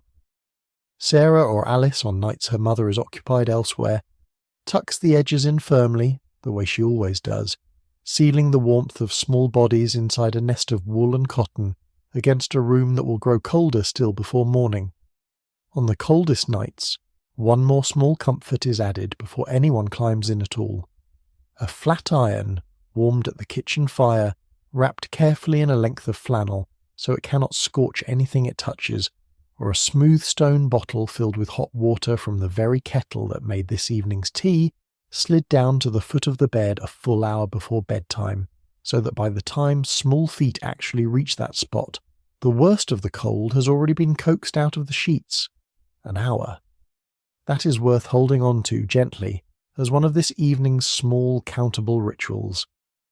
An hour of quiet, deliberate care spent warming a bed nobody has climbed into yet, simply so that the first cold shock of getting in will already have been softened by the time it happens. Nobody in this whole house would ever think to call that especially remarkable.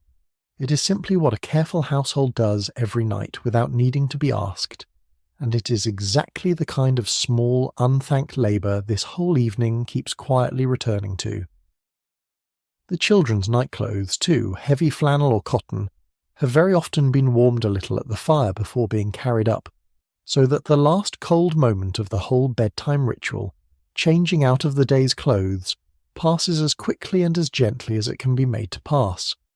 By the time 3 small bodies are properly tucked beneath their blankets, warmed bottle at their feet, warmed nightclothes on their backs, the cold of the room itself hardly seems to matter at all. Alice checks on them a final time before she goes to her own smaller bed nearby, tucking one stray blanket edge back into place, blowing out the candle at last and leaving the room to settle, slowly, into the particular, familiar quiet of children finally properly asleep. Downstairs, meanwhile, the evening is not yet finished. There is still work to be done before this house can properly rest, and it is exactly the kind of work that belongs more than any other tonight to the woman we have already met in her own words.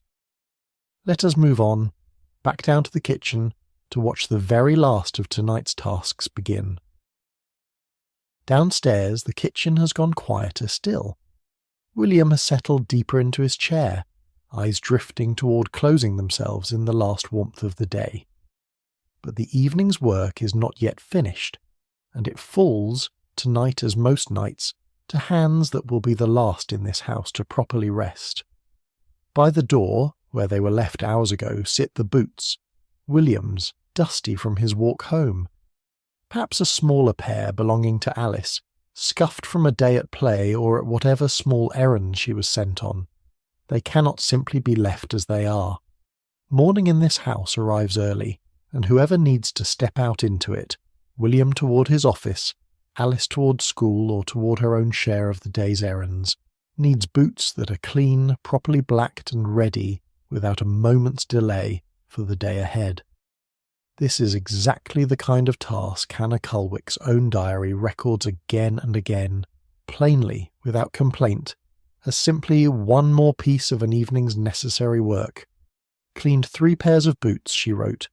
On that same 16th of July we heard from earlier, one small line inside a much longer list, and across a whole year of evenings just like this one, entries like it added up to hundreds of pairs cleaned by her own 2 hands. The blacking itself is a proper small craft, not simply a wipe and a shine.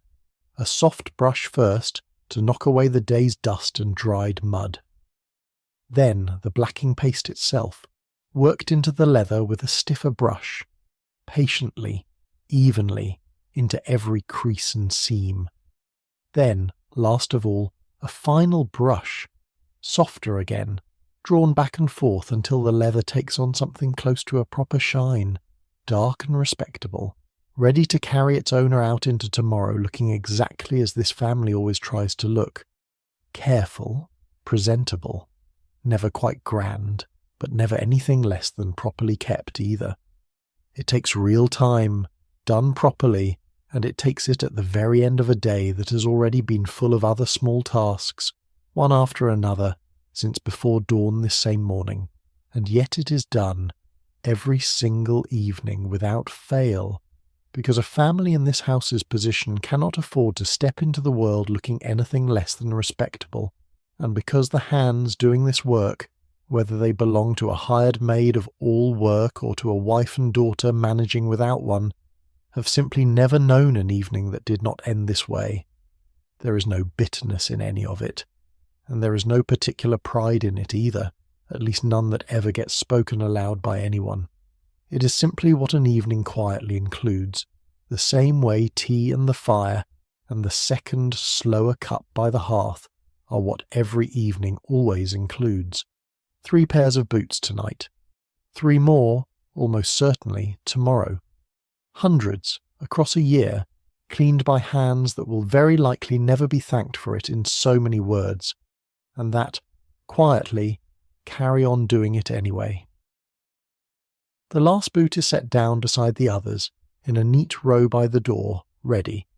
Come, quietly now, to the fire itself, which now needs exactly this same kind of careful, patient attention before this house can properly rest for the night. The fire has been the true centre of this whole evening, warming the meal, the gathered hour, the reading, the mending, the prayers before the stair, and now, as the house begins to properly settle, it needs one final piece of careful attention before anyone can safely leave it for the night.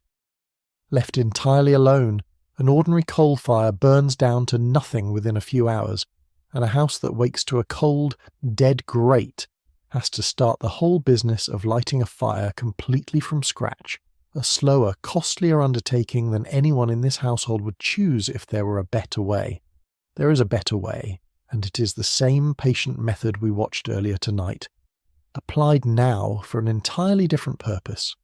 Instead of feeding the fire to keep it burning brightly, the task now is to bank it down carefully so that it burns as little as possible while still holding a live, glowing heart until morning.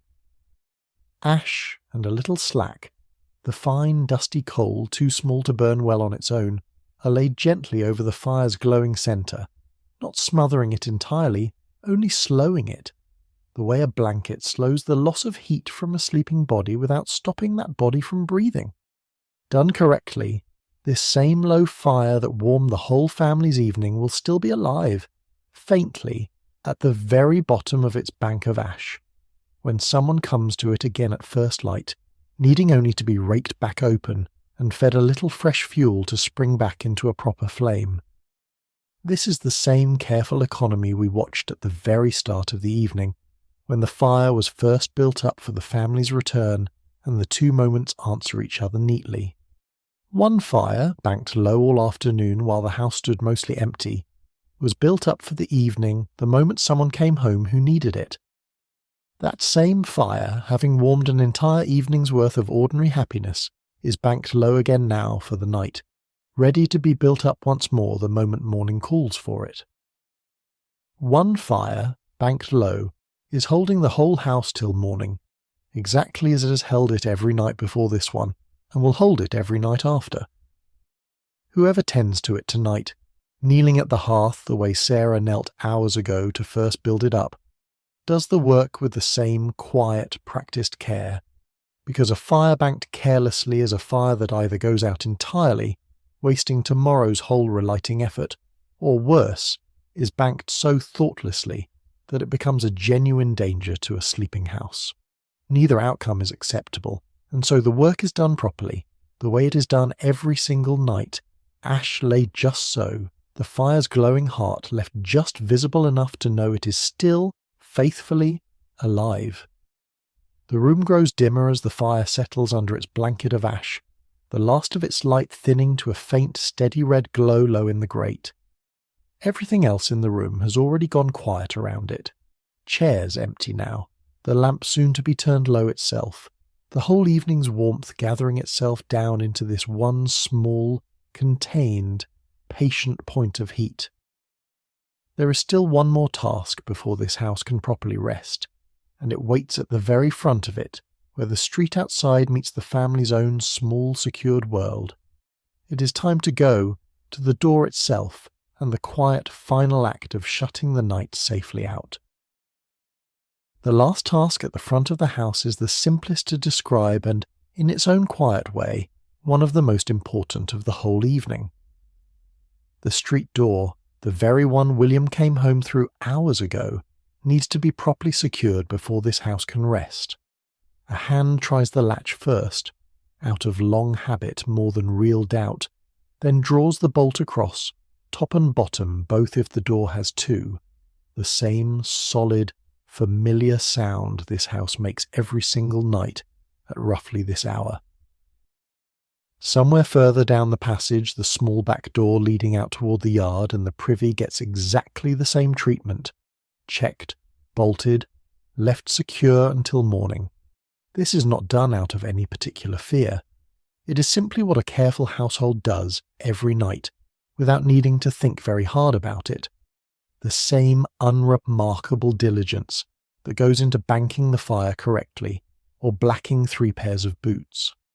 A house properly secured is a house that can rest properly, and resting properly after a long day is very much the whole point of everything this evening has been quietly building toward. While the door is checked, the lamp gets its own last piece of attention too. Wherever it has been burning this evening, on the kitchen table, in the passage, its flame is turned low now, or put out altogether, except wherever the household has chosen to leave one small light burning through the night, a modest, careful compromise between the comfort of not returning to total darkness and the real, ongoing cost of keeping any flame burning any longer than it strictly needs to. Whoever has done this last round of checking, and it is very often the same person who banked the fire only minutes before, pauses for just a moment in the stillness that follows. The house feels different now than it did even an hour ago, fuller of quiet, emptier of motion, properly, deliberately, sealed against the dark outside the way it is sealed every single night, by hands that know exactly what needs checking and exactly what can safely be left until morning. Come with me quietly out past this newly bolted door just for a little while, to the street itself, and to the one figure still moving through it at this late hour. Out on the street, the terrace has settled into the particular quiet of full night, its scattered gas lamps holding their small, steady points of gold at wide, patient intervals down the long straight road. Most windows are dark now, or nearly so, 1 or 2 still holding a faint low glow where some other household's evening has not quite finished settling either. Into this quiet comes a familiar steady tread, unhurried, entirely at home on this exact stretch of pavement. A constable, walking his fixed nightly beat, the same route, at broadly the same hour, night after night, for as long as anyone on this street can remember him doing it. He is not a stranger here, whatever a stranger passing through might assume. Contemporary accounts of policemen on a beat exactly like this one describe them as knowing every house on their patch, every family, and often their occupations and their ordinary habits. Besides, the kind of close, accumulated familiarity that comes only from walking the same short stretch of road, slowly, deliberately, thousands of times across the years. He tries a door handle here and there as he passes, a quiet, habitual check rather than any particular suspicion, the sort of small, watchful diligence a street like this one has learned over the years simply to trust. Nobody in the houses he passes tonight is awake to hear him, or if they are, they hear him the way you hear something so familiar it barely registers as a sound at all. His tread has become, over the years, simply one more part of what this street sounds like at this particular hour, as unremarkable and as reassuring, in its own way, as the tick of a banked fire settling in a nearby grate. The status refrain gently holds true out here as much as it does behind any one door on this street. The fire is low, the house is still, someone is still awake so that you do not have to be. Tonight that someone includes this steady, unhurried tread too, passing house after house, marking simply by its presence that the whole street remains, for one more night, quietly, carefully kept. He passes on toward the far end of the road, his tread fading slowly the way it always does, until the street is left once more to nothing but its lamps, its sleeping houses, and the low, patient hum of a night that is, for now, entirely at peace. Let us head there now, back inside, to the very last small light still burning in the house we have spent this whole evening inside, before the deepest, stillest part of the night properly begins. Inside, the kitchen holds only its low fire now, banked and glowing faint red beneath its careful blanket of ash, and the one lamp still burning, turned down as low as it can go while still giving a thread of light to see by. Whoever has been the last to move through this house tonight, checking the door, banking the fire, setting the boots straight by the step, allows themselves finally a short moment of stillness. The room looks different at this hour than it did even 2 hours ago, emptier, quieter, every trace of the evening's small, warm business tidied carefully away, ready for a morning that is still many hours off yet. This is very often, in a house of this size, the same person who lit the very first fire of the morning all those many hours ago, and her day has gently, completely bracketed everyone else's. She was awake before William stirred. She will very likely be awake again before he does tomorrow. Everything in between, his whole day of work, Alice's whole day of play and small errands, the younger children's whole day of games and lessons, has unfolded inside the frame of hours she alone has kept, quietly, without any of them ever needing to think about it. The last small lamp is turned down to its lowest thread, or put out entirely, and the room settles, by degrees, into the particular darkness of a house that has properly finished its evening. Only the fire's low red glow remains, steady, patient, exactly as it was built to be. One fire, banked low, is holding the whole house till morning. It is time now, all the way in, past every door we have opened tonight, into the very deepest, stillest part of this ordinary house's ordinary night. The whole house is still now.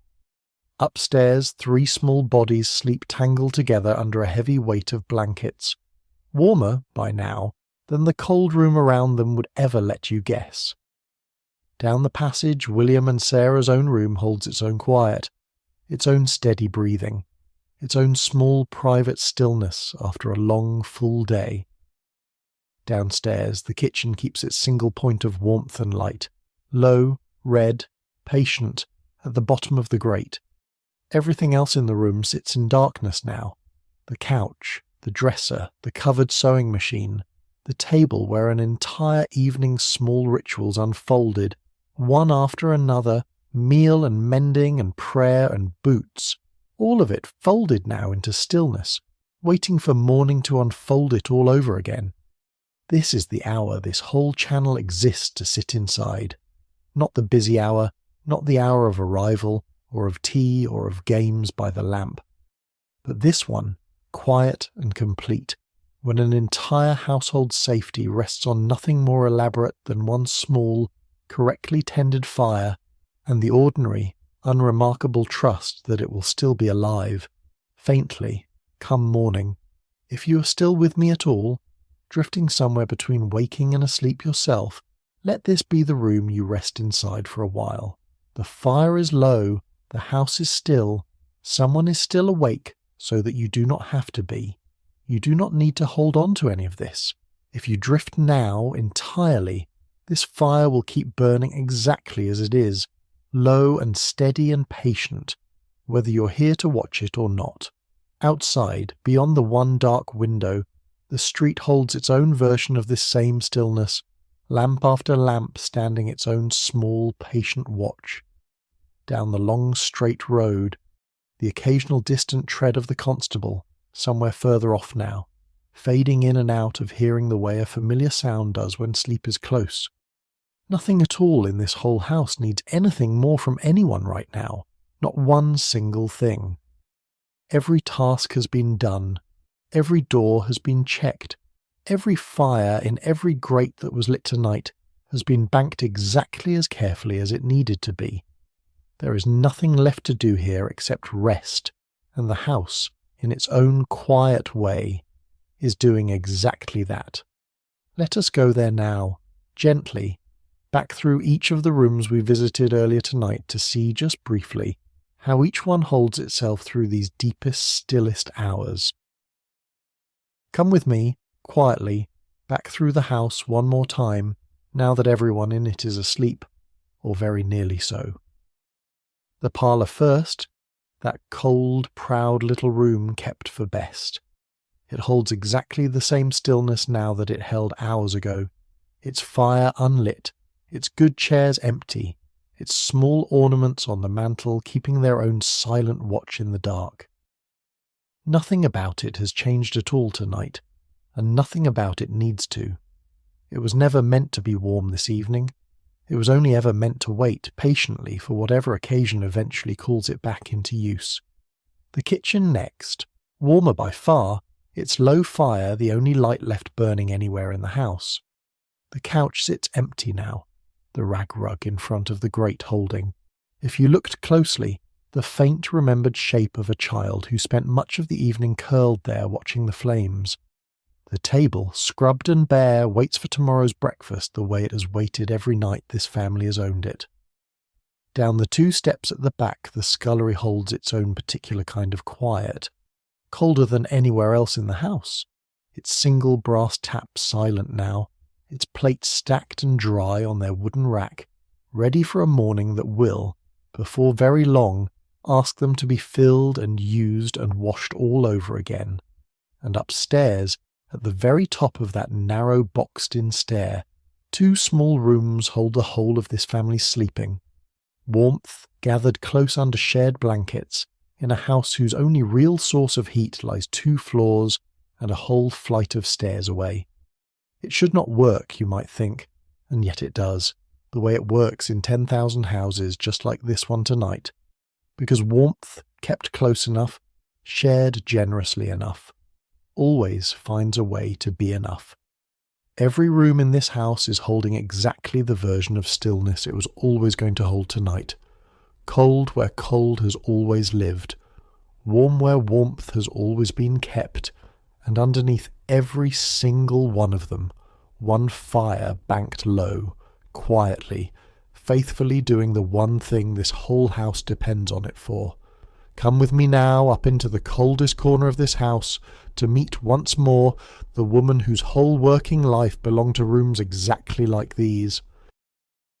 Up under the slates, reached by its own separate narrower stair, is the one room in this house that no fire anywhere below has ever properly warmed.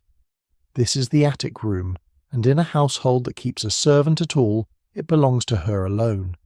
It is the smallest room in the house, and the coldest, tucked directly beneath the roof where every change in the weather outside is felt first and felt hardest.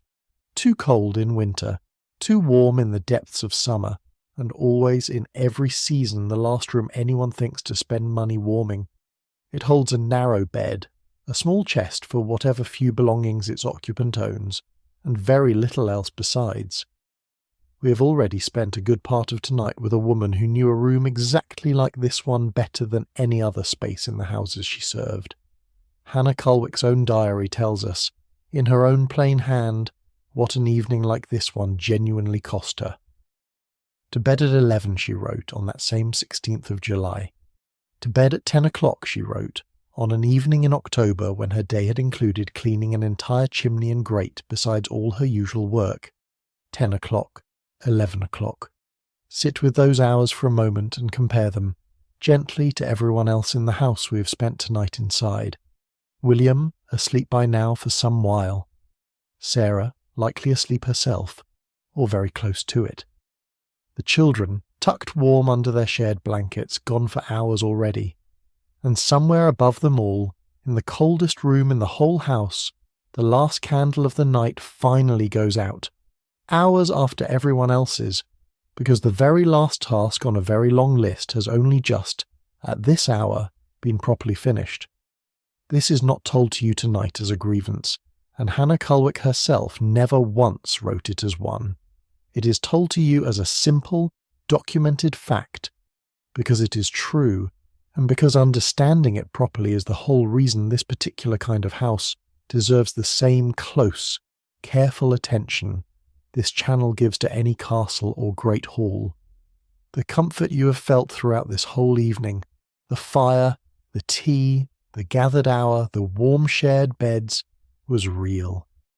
It was also, every part of it, made possible by exactly this kind of long, late, uncounted hour, spent by someone whose own bed was the coldest in the house, and the last one reached each night.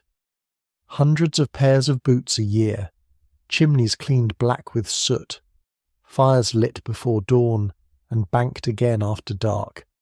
This is the whole quiet arithmetic of an ordinary Victorian evening, and it is carried, in a house like this one, by exactly one tired, dignified, uncomplaining pair of hands. She sleeps now, finally, in her narrow cold bed, under whatever blankets her own small allowance has managed to provide, the house below her settled and safe, in no small part because of everything her hands did across this one long evening. It is time to turn, gently, to the truth this whole evening has been quietly building toward. The truth of exactly what her kind of care actually means for everyone else asleep below her. Sarah is not quite as deeply asleep as you might think. Somewhere in the small hours, half surfacing from her own rest without ever fully waking, she hears it before she could tell you what she heard. A small cough from the children's room, a shift of blankets, the particular quality of quiet that tells a mother, without needing eyes open to confirm it, that everyone under this roof is exactly where they should be. She does not get up, not tonight. There is nothing tonight that calls for it. But some small, watchful part of her stays lightly tethered to that sound all the same, the way it has stayed tethered on countless other nights, ready to wake fully in an instant should the house's quiet ever change in a way that actually needed her. This is the truth this whole evening has been gathering toward, gently, one small task at a time. Somewhere in this house tonight, someone stayed a little longer awake, or slept a little more lightly so that everyone else could rest completely.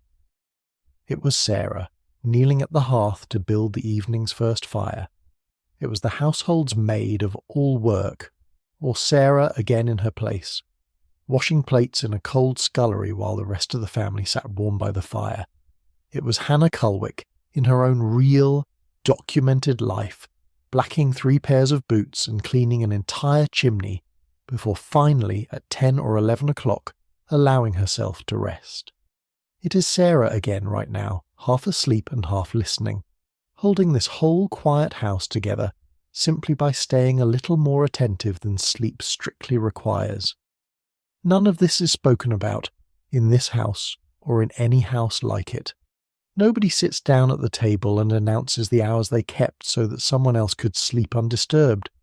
It simply happens, night after night, in this house and in 1,000 others exactly like it. An entirely uncounted, entirely unthanked current of care running underneath every ordinary evening's surface. We are not telling you this tonight to make you feel you owe anyone anything.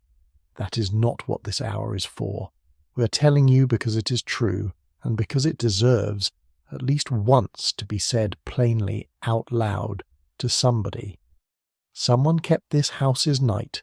Someone always does. And because they did, everyone else in it tonight, in this house, on this street, in this whole quiet corner of an ordinary century, got to sleep exactly as completely and as safely as you are, right now, allowed to. Sarah's breathing slows again, the small, watchful thread of her attention loosening, drawing her back down into her own proper rest at last.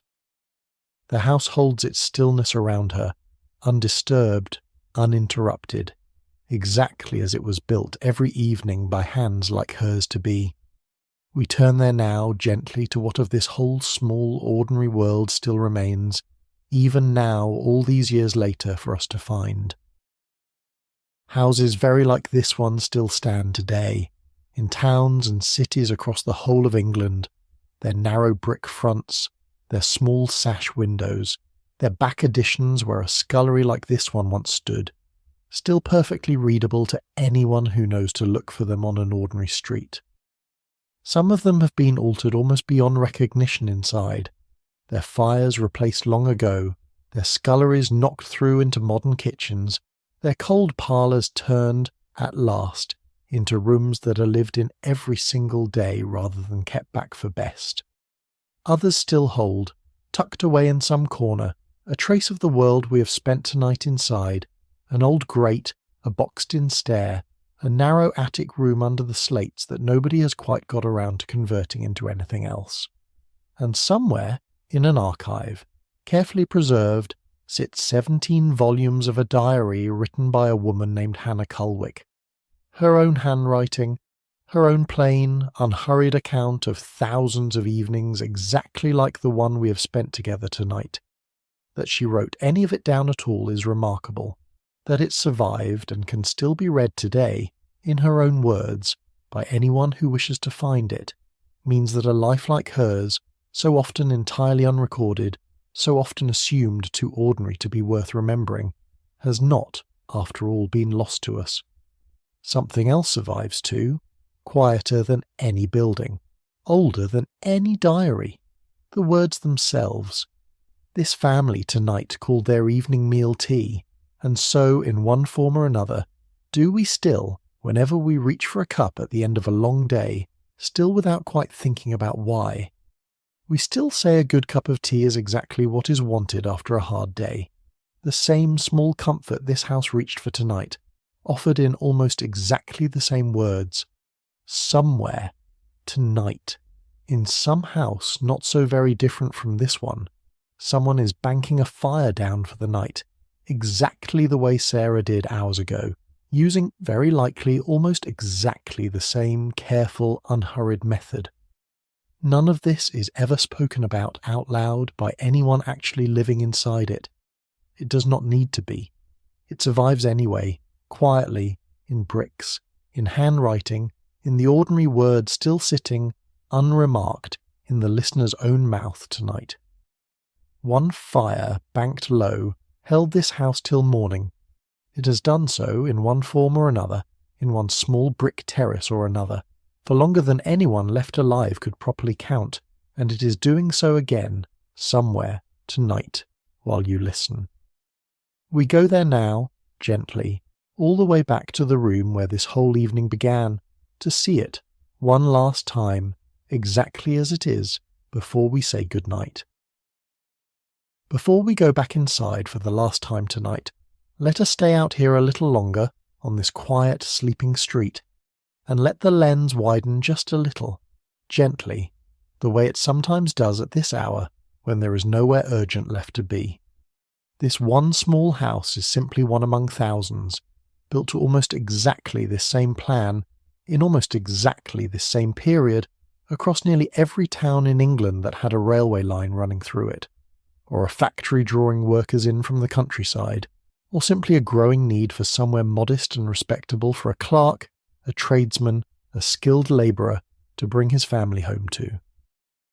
Streets exactly like this one, row after row of them, were laid out and built in genuinely enormous numbers across the 1850s, 60s, 70s and 80s, following the same steady pull that had already reshaped so much of the country.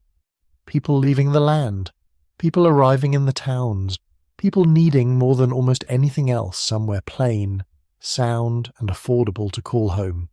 By the time we find ourselves here tonight, in the 1870s, this particular kind of house, the small terrace, front parlour, back kitchen, scullery behind, 2 or 3 bedrooms above, has become, more than any grander design, the true default home of England's respectable working world.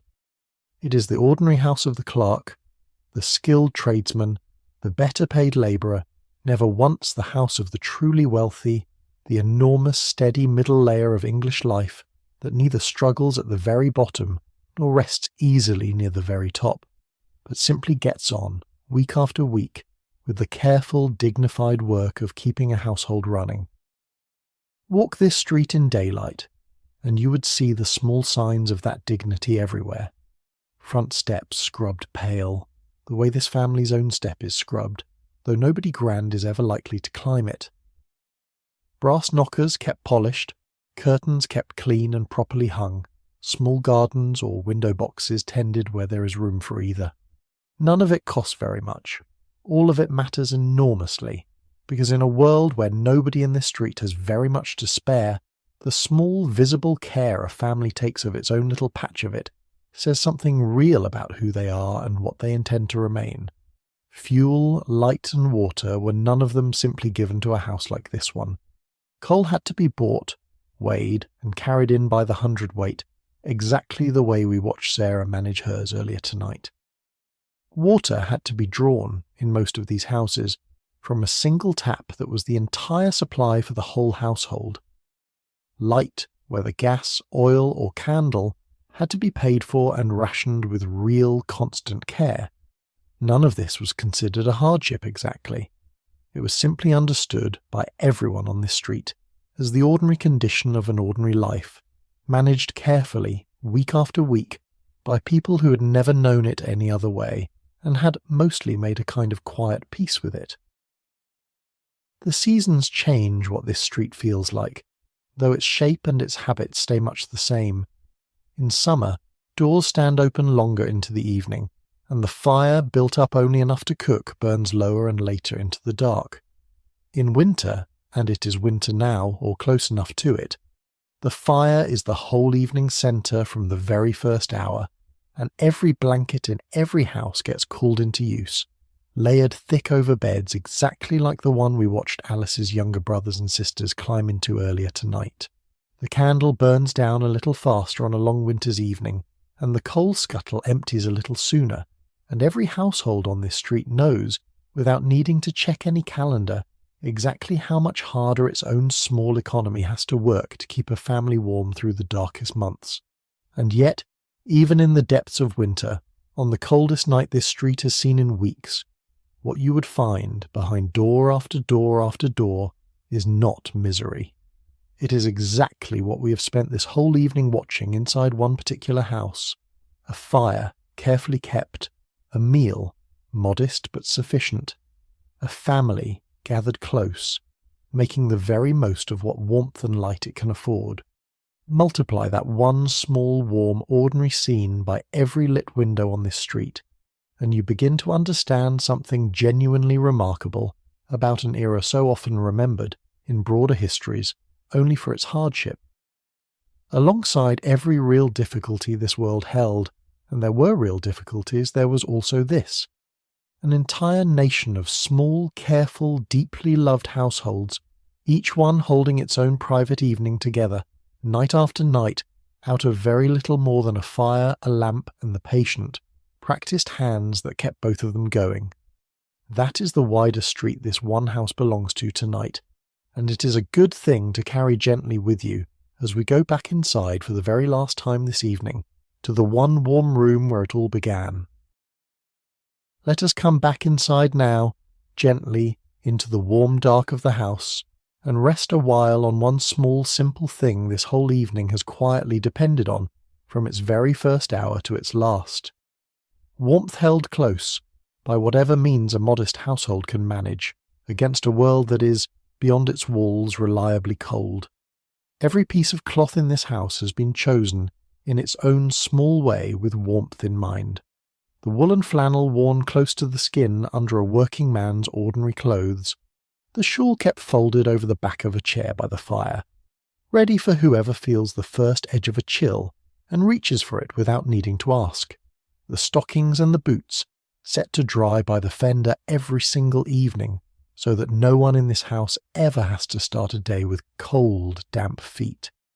And above everything else, the blankets themselves, layered thick over every bed in this house, wool over a final, heavier cover, until a bed that began the evening cold and bare has become, by the time anyone actually climbs into it, a small contained pocket of warmth entirely its own. We watch this already, upstairs, 3 children folded together under exactly this kind of weight, and it bears repeating gently, because it is one of this house's oldest and most reliable comforts.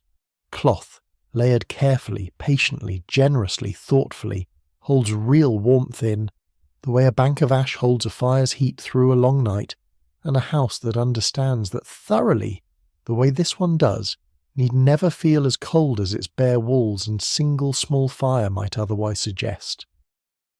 There is something worth sitting with here gently, about how little of this house's comfort ever depended on abundance.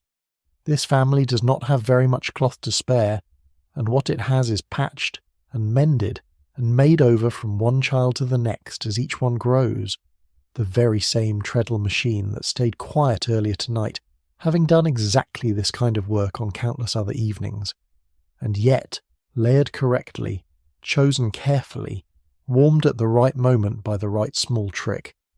That same modest store of cloth keeps an entire family properly, reliably warm, through nights considerably colder than this one, in a house whose only real source of heat sits 2 floors below the coldest bed in it. This is, in its own quiet way, one more version of the same lesson this whole evening keeps returning to. It was never really about having very much. It was always about using well what little there was, with patience, with practiced care, and with a kind of quiet, undramatic love that never once thought to call itself anything so grand. Let us move on, back to the fire itself one more time, and to the last, careful reckoning of what a single evening's worth of light in this house actually cost. A single candle in a house like this one is treated with a particular kind of respect that might surprise you if you have never had to think very hard about where your own light comes from. It is bought by the pound, a little at a time, and it is watched, once lit, the way anything genuinely scarce gets watched in a careful household, carried from room to room rather than left burning in an empty one, cupped against every draught on the stairs, the way we watched Alice cup hers earlier tonight, climbing that steep, narrow flight with her younger siblings close behind her, allowed to burn down close to its very last inch before it is finally, reluctantly, let go. The household's whole weekly allowance for light and heating fuel together, in a home of this size and this income, comes to no more than a shilling or 2, and every candle, every measure of paraffin, every penny of gas where it is laid on at all, has to be found from inside that same modest, carefully guarded sum. This is why the lamp on the kitchen table burns low rather than bright, why the parlour's fire stays unlit most of the year, why a candle is trusted to light a stairway and nothing more, rather than left to burn cheerfully in every room a family might wish to sit in. And yet, inside that real, constant carefulness, there is no sense of true want in this house tonight. Nobody has gone without light entirely. Nobody has sat in full darkness because the shilling ran out too soon.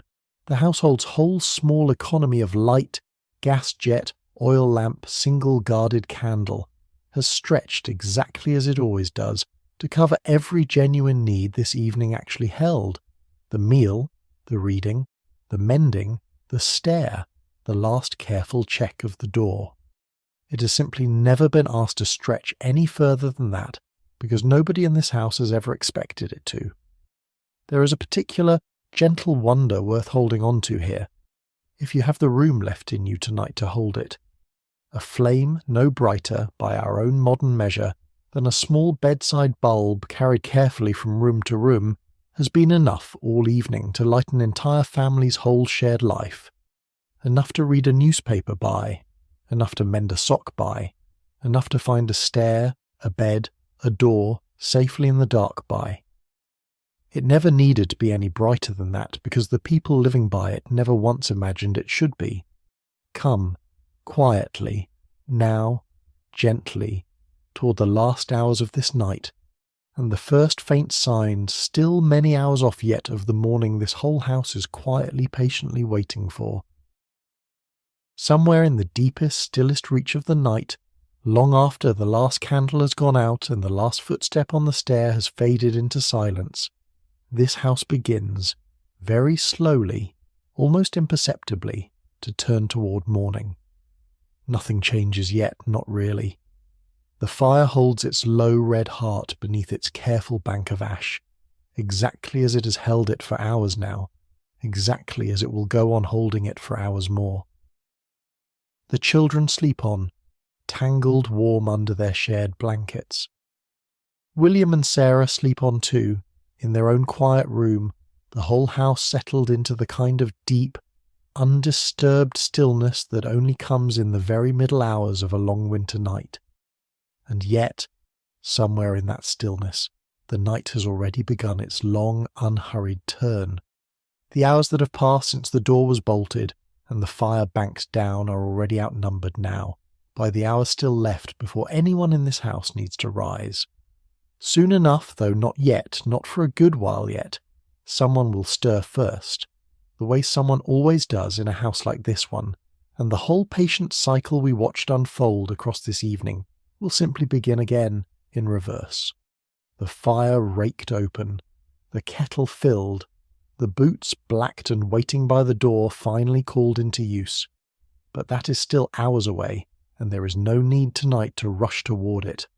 For now, this house is exactly where it needs to be, held safely in the deep, quiet middle of its night, warmed by one low fire, watched over by nobody in particular, and, in the truest sense, by everybody in it at once, each one having done their own small part earlier tonight to make this exact stillness possible.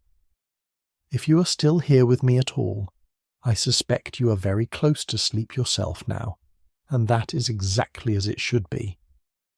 There is nothing left in this house that needs your attention. The fire is low. The house is still. Someone is still awake so that you do not have to be, though even that someone by now is very likely dreaming. It is time to go, one last time, gently, back to the room where this whole evening began, to say good night properly, together, before we let this house, and you, rest completely. Let's pause just for a little while longer, before we return for good to the room where tonight began, and remember that cold, proud little parlour we visited earlier, because it warms once a week, on a day of its own. On a Sunday, everything about this house changes shape, gently, for just the one day. The parlour fire is lit, properly, generously, the good chairs finally given someone to hold, the small ornaments on the mantel catching the light of a flame that sees them so rarely the rest of the week. This is the one day this family allows itself the small particular pleasure of sitting somewhere other than the kitchen, of using the room it has spent all week quietly protecting from ordinary wear. It costs a little more, an extra fire built and fed on a day already given over to rest rather than to a wage earner's usual work. But it is a cost this family sets aside for gladly, the way any family sets aside for the one thing in its week that feels, however modestly, like an occasion. There might be a slightly better tea that day too, a little more on the plate than an ordinary Tuesday allows, the whole rhythm of the week bending just once towards something a little softer than its usual careful economy. This is worth understanding gently, because it tells you something true about how this family actually thinks about its own carefulness. It is not carefulness for its own sake. It is carefulness in service of exactly this, one warm, unhurried day a week when the good room finally gets used, when the fire burns a little more generously than usual, when nobody in the house needs to think even for a moment about stretching anything any further than it wants to go. 6 days out of 7, the parlour sits cold, patient and proud. On the 7th, it remembers, briefly, gladly, what it was actually built for. Let us head there now, gently, to sit for a moment with the whole shape of what this evening and this ordinary week has actually been trying to hold together before we return, at last, to say good night. There is a particular kind of wisdom this house has never needed to put into words, though it lives inside nearly everything we have watched happen here tonight, and let us name it plainly, just once, before we let this evening close. Warmth, close and complete, in one small room, while every other room in the same house sits genuinely, patiently cold. Both things are true at the very same time, and neither one cancels the other out. A full teapot, a well-buttered slice, an entire family fed and satisfied, sitting on the very same table where a whole week's allowance for meat would not fill a modern basket. Both things are true here too, plenty and scarcity, sitting side by side without argument, without complaint. And rest, real and complete, the whole family gathered easy by the fire for that long unhurried hour after tea, made possible only because somebody, quietly, at the edges of that very same hour was still working. The boots, the washing up, the banking of the fire, rest and labour, both true, both real, both present in this one small house, on this one ordinary night. This house does not resolve any of these tensions, and it was never going to. It simply holds them, the way a family holds many things at once without needing them to be simple. Nobody here would think to call any of it a contradiction worth losing sleep over. It is simply how an ordinary life, lived carefully, on a modest income in an ordinary century, actually feels from the inside when you stop to look closely enough to notice. There is a kind of comfort in that, if you let it settle. Your own life almost certainly holds contradictions exactly like these, in its own way, warmth beside cold, plenty beside scarcity, rest made possible by someone else's quiet labour, and none of it needs resolving tonight either. It can simply be held, the way this house holds it, gently without argument, and left to rest there until morning. Let us step, gently, at last, back into the warm, dim kitchen for the very last time tonight, to say good night properly to this house, and to you. Somewhere in these deep, quiet hours the weather outside has turned gently to rain, the kind of soft, steady rain that does nothing dramatic at all, simply falls, patiently, on a sleeping street, on 1,000 sleeping roofs exactly like this one. You can hear it, if you listen closely enough, a low, even patter against the window glass, against the slates directly above the coldest room in this house, against the cobbles of the street where the constable passed not so very long ago. It is not a storm. It asks nothing dramatic of this house or of anyone sleeping inside it. It is simply weather, ordinary and unhurried, doing what weather has always done on a night exactly like this one, in a country that knows this particular sound as well as it knows almost any other. Inside, none of it reaches very far. The roof holds. The window, however imperfectly sealed by our own modern standards, keeps the worst of the wet and the cold outside where it belongs. The fire, low in its bank of ash, does not so much as flicker at the sound of rain against the glass 2 rooms away. This house was built, plainly and without any great expense, to do exactly this one thing well: keep its people dry and warm enough while the weather does whatever it likes outside. There is something worth resting inside, gently, in the particular comfort of rain heard from safety rather than felt from exposure. Every person asleep in this house tonight, upstairs and down, in the warm shared bed and in the cold narrow one under the slates alike, is dry and held, and entirely unbothered by a rain that would, on a different kind of night, in a different kind of circumstance, have mattered enormously. Tonight it is only sound, only texture, only one more soft, steady note in the quiet music of an ordinary night, safely kept outside four walls and a roof that have done their job. The rain will likely have eased, or stopped altogether, by the time anyone in this house properly wakes. It hardly matters either way. It has already done all it was ever going to do tonight, which is nothing at all, beyond adding one more gentle, ordinary sound to a house that was always, from its very first fire this evening, built to keep it comfortably at bay. Let us go there now, gently, to think for a moment about all the other houses, on this street and on 1,000 streets like it, holding this exact same quiet tonight. We know this particular evening in unusual detail, because a woman named Hannah Cullwick chose, for reasons entirely her own, to write her days down, plainly, faithfully, for years on end, in a hand that has survived to be read tonight. But hers is one name, out of an enormous number of households who lived lives very like the one we have spent this whole evening inside, whose own names, whose own particular evenings, were never written down at all, and are simply lost to us now, the way most ordinary lives in most ordinary centuries always have been. William and Sarah and Alice, as we have called them tonight, are not real names drawn from any single family's record. We invented them, gently, to give this evening a shape you could hold on to, built from everything the historical record tells us was true of a household exactly like theirs, in a house exactly like this one, on a street exactly like this one, at this exact point in England's history. There is no loss in that, and no dishonesty either, only a kind of quiet honesty about what we do and do not actually know. We know the fire was built this way because household guides of the period tell us so in careful, exact detail. We know the meal was called tea and looked roughly like this because the record of what ordinary families of this income ate at this hour has survived clearly enough to trust.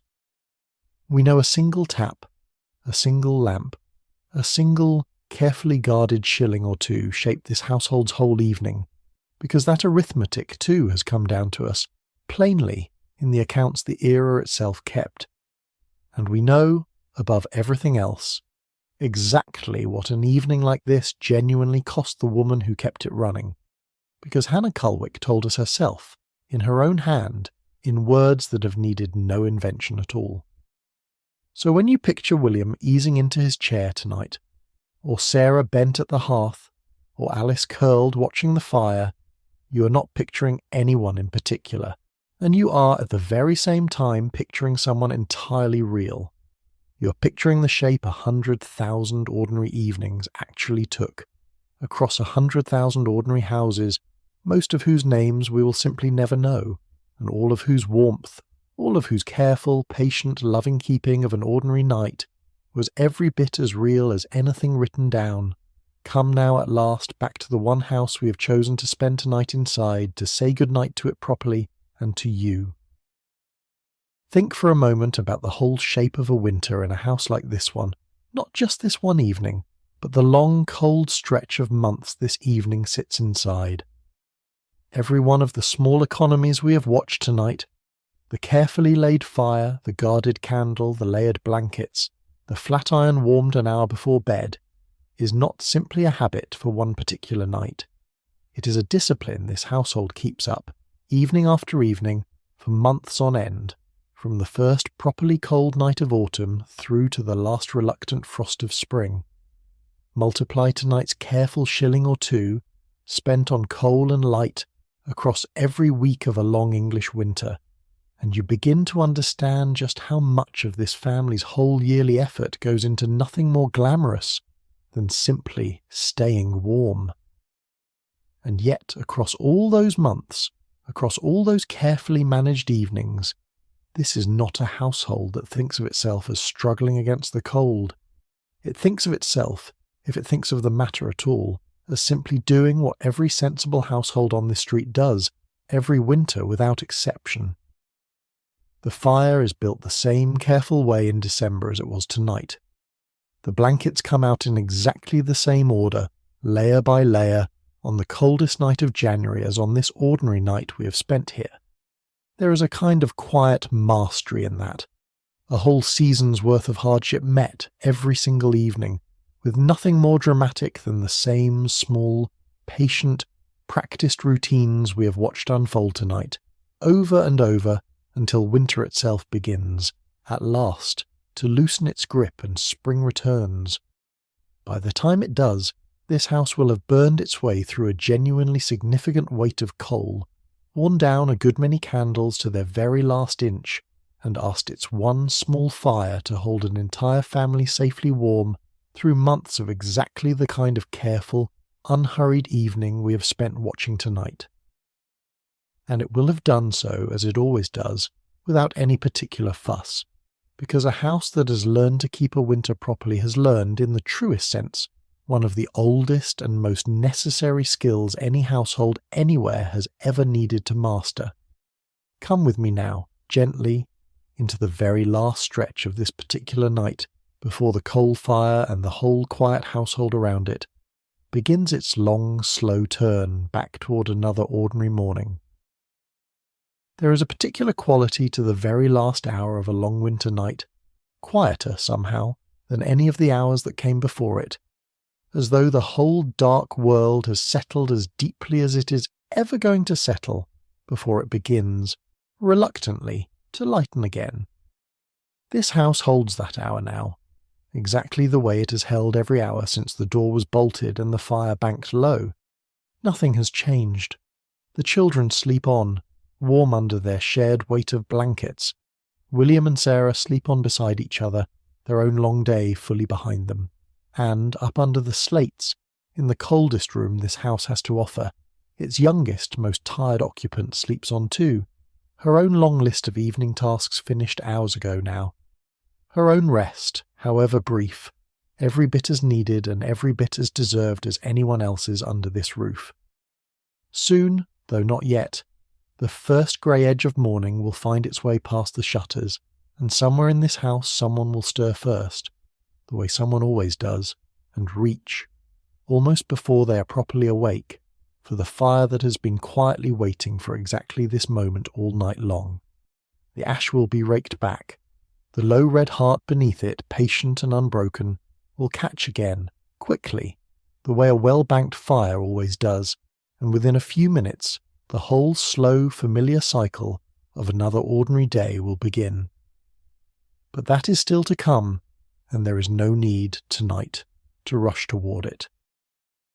For this last hour, this house belongs entirely to its own deep, unbroken rest, held together by nothing more than one low fire, 4 solid walls, and the accumulated, unremarkable care of every single person who spent this evening keeping it. One fire, banked low, has held this house all night, exactly as it was always going to, and it holds it still, right now, in this final quiet hour before the light returns. It is time to return at last back into the warm, dim kitchen, one final time tonight to say good night properly, to this house and to you.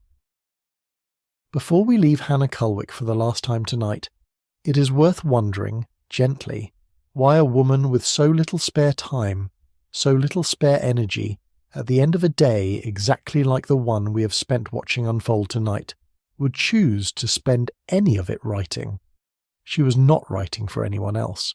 There was no publisher waiting, no family expecting to read her words, no sense at all that this plain, private record of boots cleaned and fires lit and beds made might ever be read by a single other person.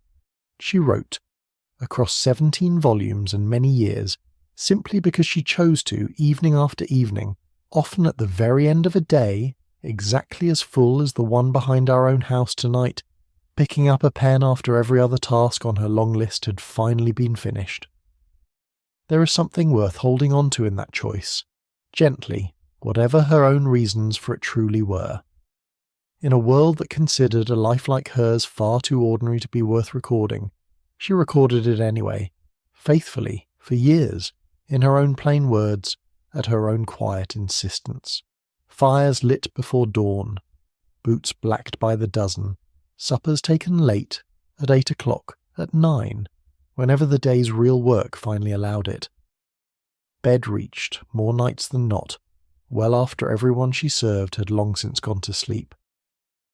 Because she did that, a woman whose entire working life might otherwise have vanished from history exactly the way so many millions of ordinary lives have vanished, leaving no trace at all beyond a name in a parish register, remains, instead, entirely present to us tonight, in her own voice, describing her own evenings, in a house not so very different from the one we have spent tonight inside.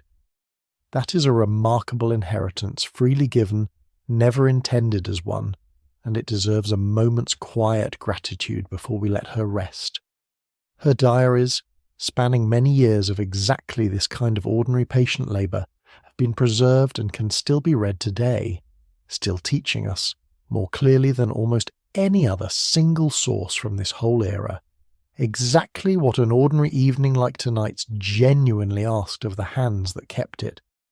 It is time to turn, gently, to the very last stretch of this house's night, before we return, finally, to say good night.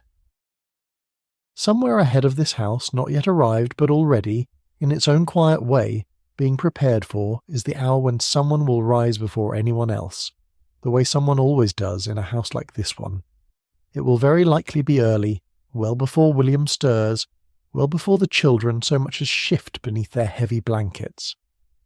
It is the same hour Hannah Cullwick's own diary describes so often, the fire lighted, first thing, before breakfast can even properly begin, the whole long chain of a new day's task starting up again exactly where the night before left off. Whoever rises first tonight, in this house, will kneel at the very same hearth we watched built up hours ago, rake back the same patient bank of ash, and coax the very same low red heart back into a proper generous flame. It is, in its own way, a kind of quiet miracle, repeated so often in this house, and in 10,000 houses just like it, that nobody living inside it would ever think to call it one. A fire banked correctly the night before, holding its life through 8 or 9 hours of complete stillness, asks for nothing more than patient hands and a little fresh fuel to become, within minutes, exactly as warm and as generous as it was at its very best the evening before. One fire, banked low, has held this whole house till morning, and morning, when it comes, will simply pick up the thread that this whole long evening so carefully, so patiently laid down. But that is still hours away. For now, this house asks nothing more of anyone sleeping or waking than to rest exactly where they are, warm, safe, and entirely unhurried, inside a night that has been kept gently, by hands that knew precisely what keeping it required. Let us return now, at last, truly for the last time tonight, back to the room where this whole evening began, to say good night properly. There is one more small, warm presence in this house tonight that we have not yet properly mentioned, curled now in the last of the fire's glow, exactly where it has curled every night this winter. The family cat kept the way so many households of this kind keep one, more a settled member of the household by now than anything else, curled close to the fire the way it curls every winter evening. It stretches now and then, in its sleep, paws flexing gently against the warm hearthstone, entirely undisturbed by the low, banked glow beside it, which asks nothing more of its evening than exactly this, warmth, stillness, and the particular boneless comfort of a creature that has found the single best spot in the entire house, and has no intention of giving it up. Alice was the one who fed it tonight, the last small task of her own evening, a little of whatever could be spared, offered without ceremony, received with the same quiet, practical gratitude the cat offers for every meal it is given. It is one more small thread in the whole quiet weave of this evening, one more small creature kept, fed and warmed by a household that has, throughout this entire evening, extended exactly that same patient, unremarkable care to every single thing under its roof, human and otherwise. It sleeps on now, by the fire's last low glow, in the one room of this house that never entirely goes dark, and there is something gently comforting in that too. A small, warm, breathing presence keeping its own quiet watch, however unofficially, over the same hearth that has kept this whole family safe and warm across the whole of this ordinary evening. That is one more small piece of this house's night, held gently alongside everything else before we turn, at last, toward its very end. The kettle sits cold now on its hook beside the fire, emptied and set aside after its last pouring hours ago, and it deserves a moment's quiet thought before we leave this kitchen for the very last time tonight. This is the same kettle that filled itself, twice over, this very evening, once for the family's proper tea, once again for the slower, gentler pot that carried them through the whole, warm middle of this night. It is the same kettle that will be filled again, first thing tomorrow, by whichever hands rise earliest to start the whole patient cycle over. It has done this, filled and emptied, some many thousands of times across the years this family has owned it, its handle worn smooth in exactly the places worn smooth by exactly this kind of constant faithful use. There is nothing remarkable about a kettle, on the face of it. And yet, sitting quiet now in the near dark, it holds, in its own small way, the whole shape of everything this evening has been.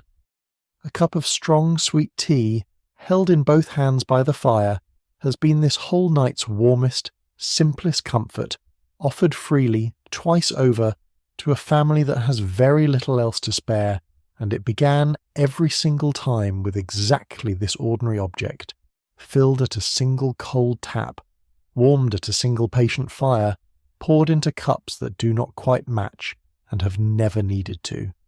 Tomorrow it will do exactly the same thing again, and the day after that, and every day this family goes on living in this house, its own small, steady, unremarkable presence holding quietly one of this whole evening's warmest threads.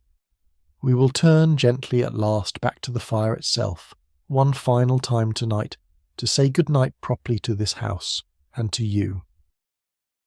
There is a temptation, when we tell stories from history, to reach always for the grand and the dramatic, the palace, the battle, the scandal, the fall. This house has offered none of that tonight, and it was never going to. What it has offered instead is something quieter, and in its own way considerably rarer to find, told slowly and with real care. An ordinary life, kept carefully. Nothing catastrophic happened in this house tonight. Nobody's fortune rose or fell. No great event unfolded behind this plain brick front. A man came home from work, a fire was built, a meal was eaten, children were walked up to bed by candlelight, a door was bolted, a fire was banked, and underneath every single one of those small, unremarkable actions sat a genuine, patient, unspoken kind of care, one person after another quietly doing exactly what needed doing, so that everyone else in the house could rest a little easier. That is, in fact, very nearly everything that actually matters. Every grand history you have ever heard, every palace, every reign, every famous name, rested in the end on precisely this same foundation, ordinary households, kept carefully, night after night, by people whose names mostly went unrecorded, doing the same small, faithful work this house has done tonight. Hannah Cullwick's diary survives as one rare, precious window into that vast, largely silent world, and everything we have watched happen in this house tonight is built from exactly what her window, and sources like it, allow us to see. There is nothing to grieve in any of this, and nothing to feel guilty about either, whatever comfort your own evening holds tonight, wherever in the world you happen to be listening from. This house's story is not a lesson about what you owe anyone. It is simply an invitation to notice, gently, how much quiet, patient care an ordinary evening has always required, in every century, in every home, including, very possibly, the one you're lying in right now. We turn there now, one last time, into the fire itself, before we let this whole house, and you, finally rest. Fires like this one have been burning in houses like this one for longer than anyone in this family could properly account for, and they will go on burning, in one form or another, for a good while yet after tonight. This particular fire will burn down eventually, banked low as it is, though not tonight, and not for many hours yet. Tomorrow evening a fire very much like it will be built again, in this same grate, by these same patient hands, and the whole evening we have spent watching tonight will, in its broad shape, simply happen again. The meal, the gathered hour, the stair, the boots, the bolted door. And the evening after that, and the one after that. There is something worth resting inside, gently, in that steady, unremarkable repetition. This was never a single, unrepeatable night that we happened to watch unfold.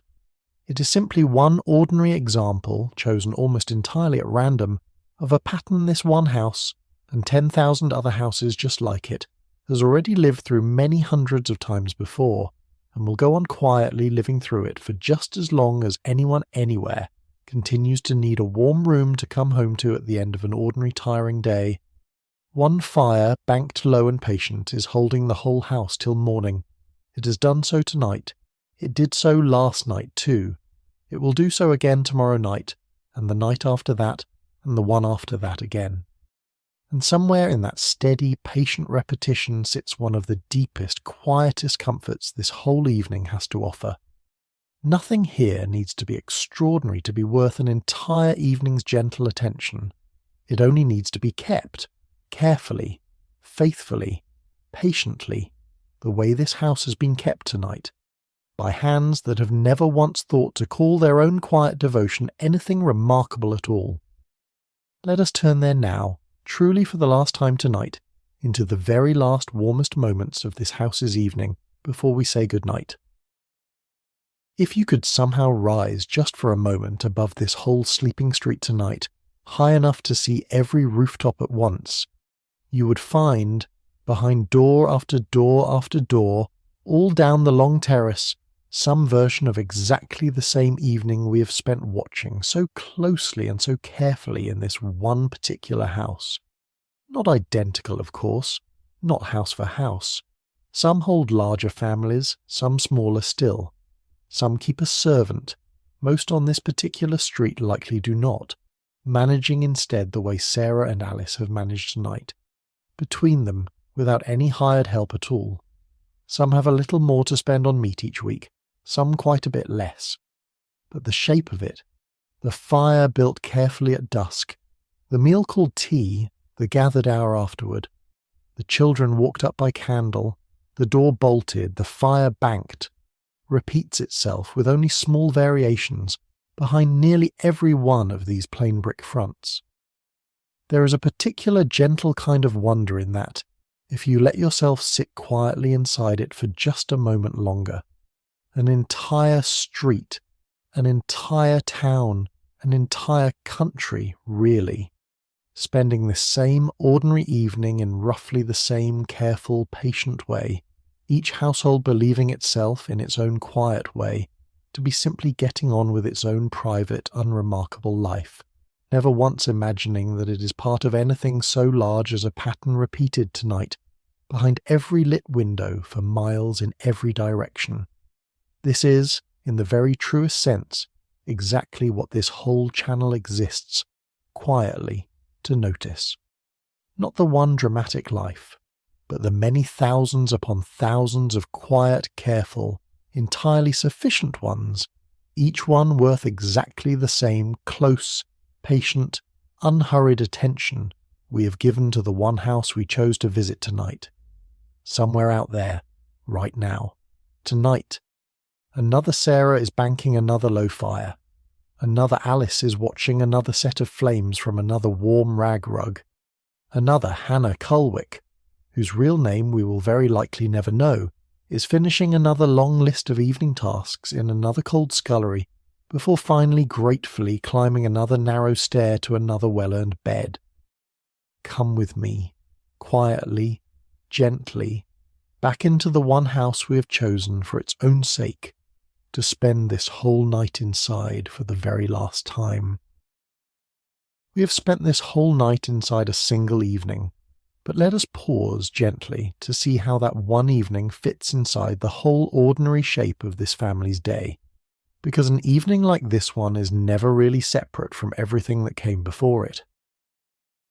William's day began early, well before this evening's fire was first built up, with his own walk to the office through streets not yet fully light, a day of steady, careful work at a desk, copying, filing, keeping someone else's accounts in good order, for a wage that has to stretch, as we have seen, across every single need this household holds.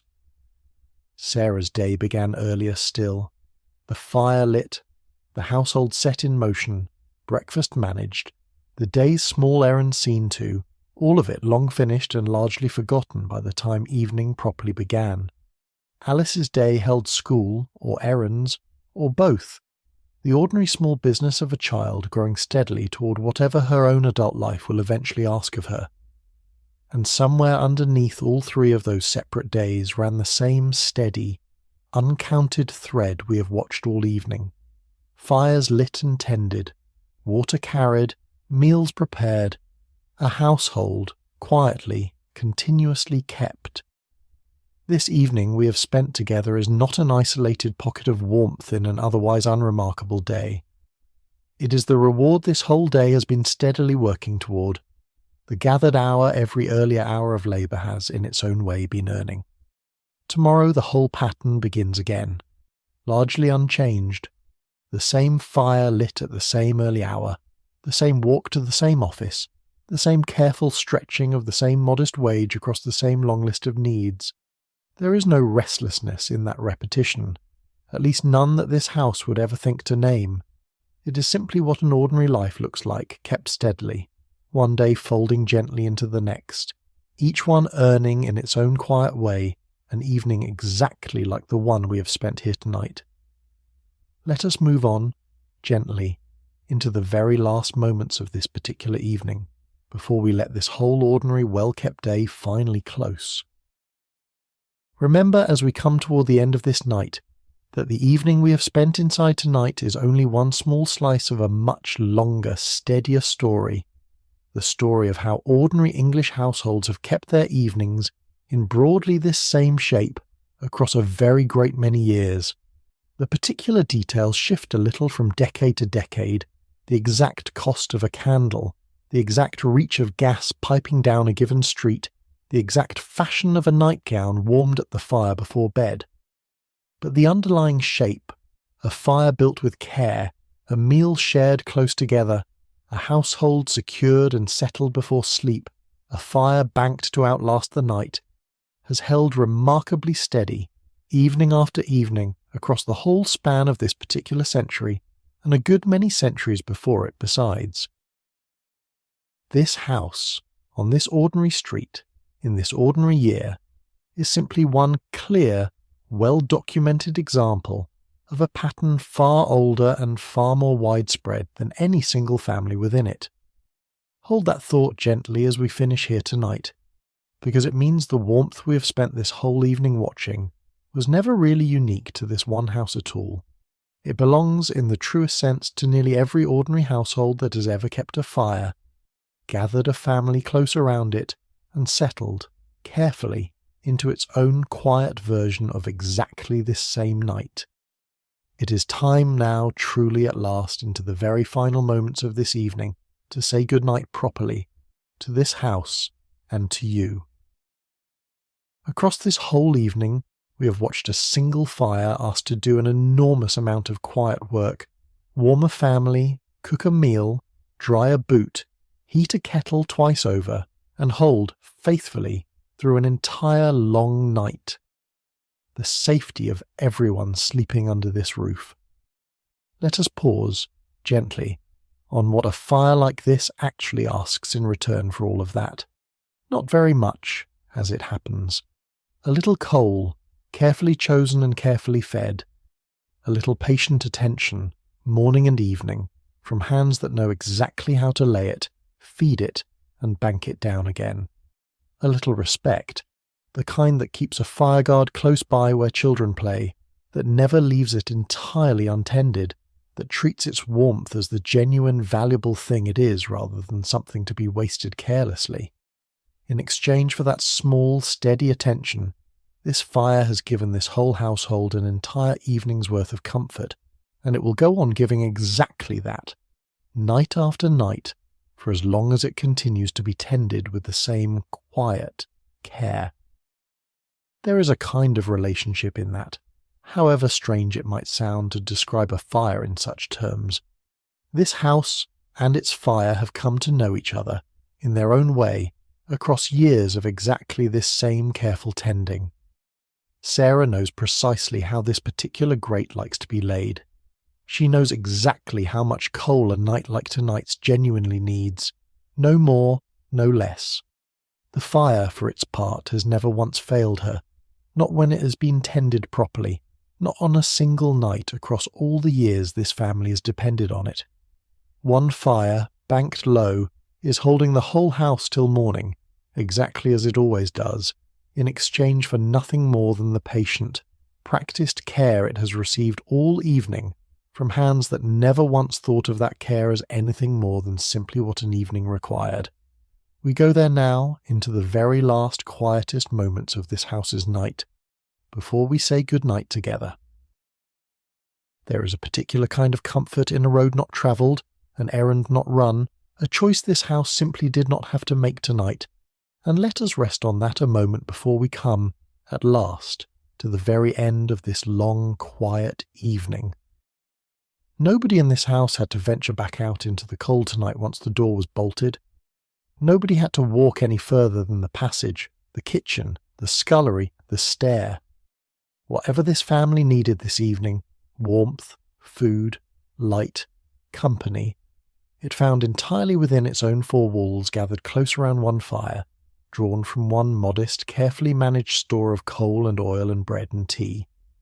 There is a quiet, settled contentment in that kind of self-sufficiency, however small in scale, however unremarkable it might look from the outside. Compare that gently to the lamplighter, still out somewhere on his rounds earlier tonight, or the constable, still walking his beat long after this house had properly settled. Their evenings belong to the street, to the whole wide, dark, patient world beyond any one front door. This family's evening, by contrast, belonged entirely to itself, small, contained, and complete. Everything it needed close enough to reach without ever once stepping back out into the night. There is no judgment in that difference, and no envy either, at least none this house would ever think to feel. Both kinds of evening, the wide, watchful one kept by the men still walking the street, and the small, contained one kept behind this one bolted door, were necessary tonight, each one making the other possible. The street needed watching so the house could rest easy behind its door.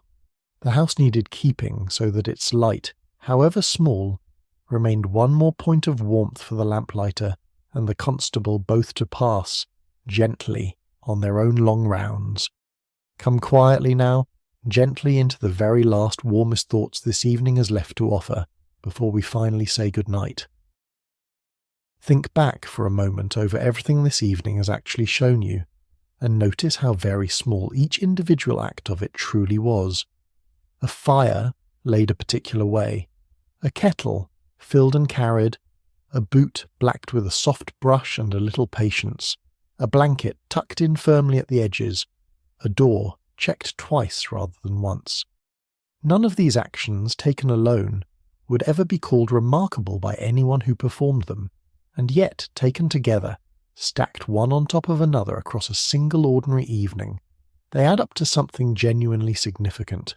An entire household, kept warm, fed, safe, and at peace, through a night that would otherwise have offered it nothing but cold and dark. This is, I think, one of the quiet, true things this whole channel keeps trying to say, evening after evening, era after era. Kindness, real kindness, the kind that actually holds a life together, is very rarely grand. It is very rarely dramatic. It is far more often exactly this. Small, patient, repeated acts of care, performed without any expectation of thanks, by hands that have simply decided quietly that this is what an evening requires of them. Sarah's careful fire, Alice's steady candle on the stair, the maid-of-all-work's endless, uncounted boots. William's low, steady voice reading the news aloud. None of it, on its own, ever changed the wider world. All of it, taken together, made one small, ordinary house feel, for one more quiet night, exactly as safe and as warm as a house like this one has any right to feel. Let us step gently, truly, into the very last moments of this house's evening to see it, one final time exactly as it is before we say good night together. If Sarah were to lie awake a little longer than she actually does tonight, running back over her evening the way a careful woman sometimes does before sleep finally takes her, she might count, without quite meaning to, everything this one ordinary night required of her. The fire built twice, once for the evening, once banked down again for the night. The kettle, filled and poured, twice over. The meal, planned and stretched across a week's careful shillings. The mending taken up by hand rather than by machine, out of quiet consideration for a tired man's evening. The children, walked up, tucked in, warmed against a cold room with nothing more than blankets and a little patience. The door, checked. The lamp turned low, and running underneath every single one of those small tasks, the same steady, uncounted current of care that has held this house together every single evening of its life. She would not think of any of this as a great deal if she thought of it at all. It is simply what an evening is, in a house like this one, the same modest, faithful list repeated, with only small variations, night after night, for as long as she has kept this household running. And yet laid out plainly like this, all in one place, it amounts to something genuinely substantial, a whole small world, built and maintained entirely by hand, out of nothing more than coal, water, bread, cloth, and care. This is the true, quiet inheritance this evening leaves behind it. Not a grand lesson, not a dramatic turn, simply the plain, accumulated weight of everything ordinary, patient love actually looks like when you take the time just once to count it properly. Come now at last into the very final stillness of this house's night to say good night together. Tomorrow, before this house properly wakes, the whole pattern we have watched tonight will already be quietly resuming, the way it resumes every single morning, whether anyone is yet awake to notice it or not. The fire, still holding its faint red life beneath its bank of ash, is already, in a sense, waiting for tomorrow, patient and unhurried, exactly as it has waited through every night this family has ever spent in this house. The boots, blacked and standing neatly by the door, are already dressed for a day that has not yet begun. The kettle, cold and empty on its hook, is already, in its own small way, prepared for the moment someone lifts it down and carries it to that single brass tap once more. There is a particular comfort in a tomorrow this thoroughly prepared for, gently, the night before it even arrives.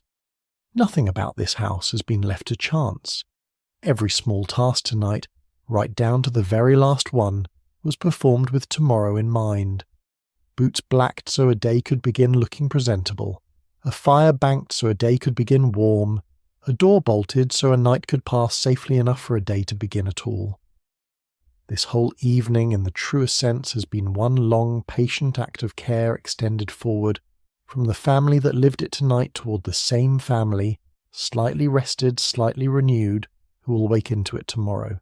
That is perhaps the gentlest way of understanding everything we have watched happen in this house across this whole long evening. Every small task performed tonight was a kind of quiet gift, offered forward in time, from this evening's tired hands to tomorrow's rested ones. Sleep, when it finally comes, completes that gift, carrying tonight's careful preparation safely across the gap into whatever tomorrow will actually hold. And now, at last, it is time to let this house keep that gift entirely to itself, undisturbed, until morning properly arrives. It is time to return truly for the very last time tonight into the final, warmer stillness of this house to say good night together. We have spent a very long time now inside one ordinary house, on one ordinary street, on one ordinary night. So let us pause, just once more, to hold the whole shape of it together before we let it go. We began outside in the last of the daylight, watching a lamplighter carry small points of gold down a long plain street. We came inside through a door that closed the whole noisy world outside away, into a passage, a kitchen, a fire built patiently from paper and sticks and careful, well-chosen coal. We sat at a table that held bread and dripping and strong sweet tea, and we learned, gently, exactly what a family like this one could and could not afford, and how little that ever seemed to matter to the warmth actually filling the room. We met, in her own plain words, a woman named Hannah Cullwick, whose whole working life was spent keeping houses exactly like this one, and whose quiet, uncomplaining diary has let us understand more clearly than almost anything else could, precisely what an evening like tonight's genuinely asked of the hands that kept it. We climbed a narrow stair by a single candle, and watched 3 children settle warm under blankets in a room the house's one fire could never quite reach. We watched boots blacked, and a fire banked, and a door bolted, each small task performed with the same patient, unhurried care as everything that came before it. We stepped out briefly into the street itself, and met a constable whose steady, familiar tread has become, over the years, one more small sound this street trusts without ever quite noticing. And we sat for a long while in the deep, quiet middle of the night, watching one low fire hold an entire sleeping household safe, warm, and complete. None of it, from beginning to end, was ever dramatic, and none of it was ever meant to be. It was simply an ordinary evening in an ordinary house, kept with extraordinary, unremarked-upon care by people who never once thought to call what they were doing anything more than getting on with things. And that, in the end, is exactly why it deserved this whole long, unhurried evening of your attention. Not because anything remarkable happened here tonight, but because nothing needed to. The quiet, faithful keeping of an ordinary night has always, on its own, been more than enough. Let us return now, at last, truly into the very final stillness of this house, to say good night together, properly, before we let it, and you, rest. Before we let this house rest completely, let us look once more, gently, at the fire itself, because it has been the true, quiet centre of everything we have watched happen here tonight, and it deserves one last, unhurried moment of attention before we finally leave it in peace. It looks, at this hour, like very little at all. A low bed of grey ash, faintly glowing red at its very heart, giving off just enough warmth to keep this one room from properly turning cold. And yet everything this evening has held. The meal, the gathered hour, the mended sock, the newspaper read aloud, the blacked boots, the warmed blankets upstairs, has depended in one way or another on this exact small patient flame, and on the careful practised hands that built it, fed it, and finally banked it down for the night. There is a kind of quiet miracle in that, if you allow yourself to see it clearly. So very little, in the end, was actually needed to hold this whole household safe and warm across an entire long night. One fire, a little coal, carefully chosen and carefully spent. A little patient attention, morning and evening, from hands that understood exactly what this small flame required of them. Everything else this evening offered, the tea, the reading, the mending, the prayers, the whole soft, unhurried shape of an ordinary family's evening together, grew outward from that one small, well-tended point of warmth, the way a whole garden grows from a single well-kept seed. It will still be here, faintly glowing, faithfully alive, when the first hands of morning finally reach down to rake it open again. It has never once failed this house, not on a single night across all the years this family has depended on it, and it will not fail tonight either. One fire, banked low, is holding the whole house till morning, exactly as it always does, exactly as it was always going to. That is the last thing this evening has to show you, and it is, I think, the truest thing it has offered all night. Let it be the last image you carry with you now into your own rest. A small, low, patient fire, faithfully kept, faithfully holding, asking nothing more of the dark than to be allowed to do exactly what it was built to do. Now, at last, truly, it is time to say good night. There is one last kind of quiet worth sitting inside before we finally leave this house, different from any of the quiet we have already visited tonight, the quiet that comes right at the very end of a long, full telling, when everything that needed saying has, at last, been said. We have walked through nearly every room this house has to offer tonight. We have sat at its table, warmed ourselves at its fire, climbed its narrow stair, stood for a moment outside its bolted door. We have met properly, in her own words, a woman whose whole working life this house's evening has, in its own way, been honouring all along. We have counted candles and shillings and blankets and boots, and found, again and again, that none of it ever amounted to very much on its own, and all of it together amounted to an entire family's safety, warmth, and rest. If you are still awake enough to notice it, you might feel right now a particular kind of fullness, the pleasant, unhurried tiredness that comes from having spent a long time somewhere warm and gentle and entirely undemanding. That is exactly as it should be. This evening was never meant to keep you alert. It was only ever meant to walk beside you, patiently, gently, for as long as you needed company, and then to let you go, softly, into whatever rest was already waiting for you before we ever began. The fire is still low, in the room just behind us. The house is still settled, every person inside it exactly as safe as they were the last time we checked on them.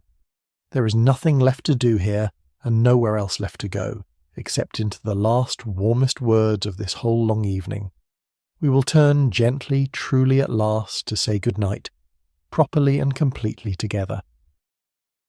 Picture, one final time, the whole shape of this house, resting now in the deepest part of its night, and everything the dark outside its walls is quietly keeping safe. The street itself, lamplit at wide, patient intervals, its constable somewhere still on his slow, familiar round. The neighbouring houses, each one holding its own version of tonight's small, careful evening, each one settled now into its own particular quiet. And at the centre of all of it, for tonight at least, this one house, this one family, this one low, faithful fire, doing exactly what it was built to do, holding warmth, holding safety, holding an entire small world together until the light returns. Nothing out there in the dark is a threat to any of it. The cold at the shutters is real, and it is also entirely held at bay by walls that have done this same quiet work every winter this family has lived behind them. The dark itself asks nothing of this house beyond simple patience. The same patience the fire has shown all evening, banked low, unhurried, entirely certain of its own ability to hold until morning finally arrives to relieve it. You are as safe, right now, wherever you actually are as this house is tonight. Whatever dark surrounds you, whatever quiet has settled over wherever you are lying, it asks nothing more of you than it asked of this house. Only rest. Only the simple, ordinary trust that whatever needs tending will be tended, that morning will come exactly as it always does, and that, for tonight at least, there is truly nothing left for you to do at all. Let us turn there now, into the very last words of this long, gentle evening, to say good night at last together. Somewhere in a drawer in this house sits a small stub of candle, too short now to carry safely from room to room, saved anyway, the way this household saves nearly everything that still has even a little use left in it. It has lit this family up more stairs than anyone could easily count, has been cupped against more draughts, has burned down, inch by careful inch, through more ordinary evenings than it could ever have known it was part of. Tonight, a fresh one did the same work in its place, the way a fresh one always eventually must, and this small saved stub will wait, patiently in its drawer, until it is needed for some small task that does not require a full candle's worth of light. There is something gently moving in that, if you let yourself notice it, this household's instinct to save even the smallest, most nearly spent things, not out of any real desperation, but out of a settled, practiced habit of care that touches everything it owns, the candle stub, the saved cinders, the mended sock, the boot blacked one more time rather than replaced. Nothing here is treated as disposable. Everything is treated instead as still capable of one more small, useful turn, and that quiet, careful attitude runs through every single thing we have watched this house do tonight. It is, perhaps, one more version of the same warmth this whole evening has been offering you. Nothing wasted, nothing thrown away before its time. Everything from the smallest candle stub to the largest, most tired human heart in this house, given exactly the care it needs to keep going, gently, for one more day, one more evening, one more quiet, ordinary night. Come with me, quietly, truly, into the very last words of this evening, to say good night together at last. Before we finally let this house rest, let us gather up gently everything this long evening has quietly taught us, not as a lesson to remember, but simply as a warmth to carry with you into your own sleep. We learned that a fire, laid correctly, can save a family a genuine 1/4 to 2/5 of its whole yearly coal, and that this kind of careful, patient economy was never a burden to the people practicing it, only an ordinary, well-understood part of keeping a home. We learned that an evening meal called tea, eaten early, built around bread and a good strong sweet pot poured twice over, could be, on a very modest budget indeed, entirely sufficient, entirely satisfying, entirely enough. We learned that light itself, gas or oil or a single guarded candle, cost real money in a house like this one, no brighter, most evenings, than a modern bedside lamp, and that an entire family could gather close around exactly that much light and want for nothing more. We learned most of all from a woman who lived it and wrote it down in her own plain hand, exactly what it actually cost to keep a house like this one running. Fires lit before dawn, boots blacked by the dozen, by the 100 across a single year, suppers taken late at 8 o'clock, at 9, and bed reached later still, at 10, at 11. Only once every other task had genuinely, finally been finished.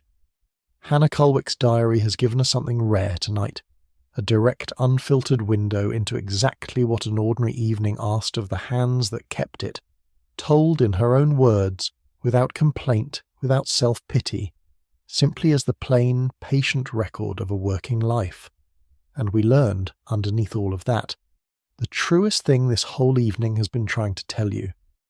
That warmth, real warmth, the kind that actually holds a family together through a long, cold night, was never really about having a great deal. It was always about using well and caring carefully for the comparatively little that was actually there. One fire, one lamp, one tap, one tired, willing pair of hands, doing, evening after evening, the small, uncounted work that made everything else in this house possible. Carry that with you now, gently, into your own rest, whatever your own evening looked like tonight, wherever in the world you are lying as you listen. You do not need very much to be genuinely, completely warm. You never really did. It is time now, truly, finally, into the very last words of this long, quiet evening, to say goodnight together. Let your body settle, one final time, into whatever is holding you right now, the mattress beneath you, the blanket over you, the particular familiar comfort of your own bed, at the end of your own long day.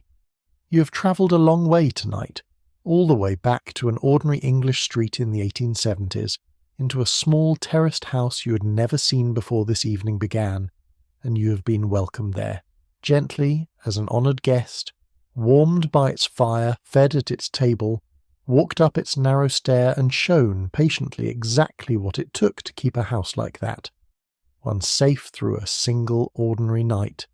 That is no small journey, even taken entirely from the comfort of your own bed, and you have carried it well. Let this final breath be a slow one. Let it settle you a little deeper into wherever you already are. There is truly nothing left tonight that needs your attention. No more rooms to visit, no more tasks to watch, no more small, careful details to hold on to. Everything this evening had to offer has now been offered, gently, in full, and all that remains is this: rest. Complete, unhurried, entirely deserved rest. It is time to go at last into the very final words of this evening. Look back just once more at that low, patient glow in the grate, before we leave this house entirely to its own rest.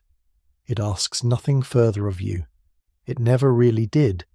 It has simply been doing, all evening, all night, exactly what it was built to do.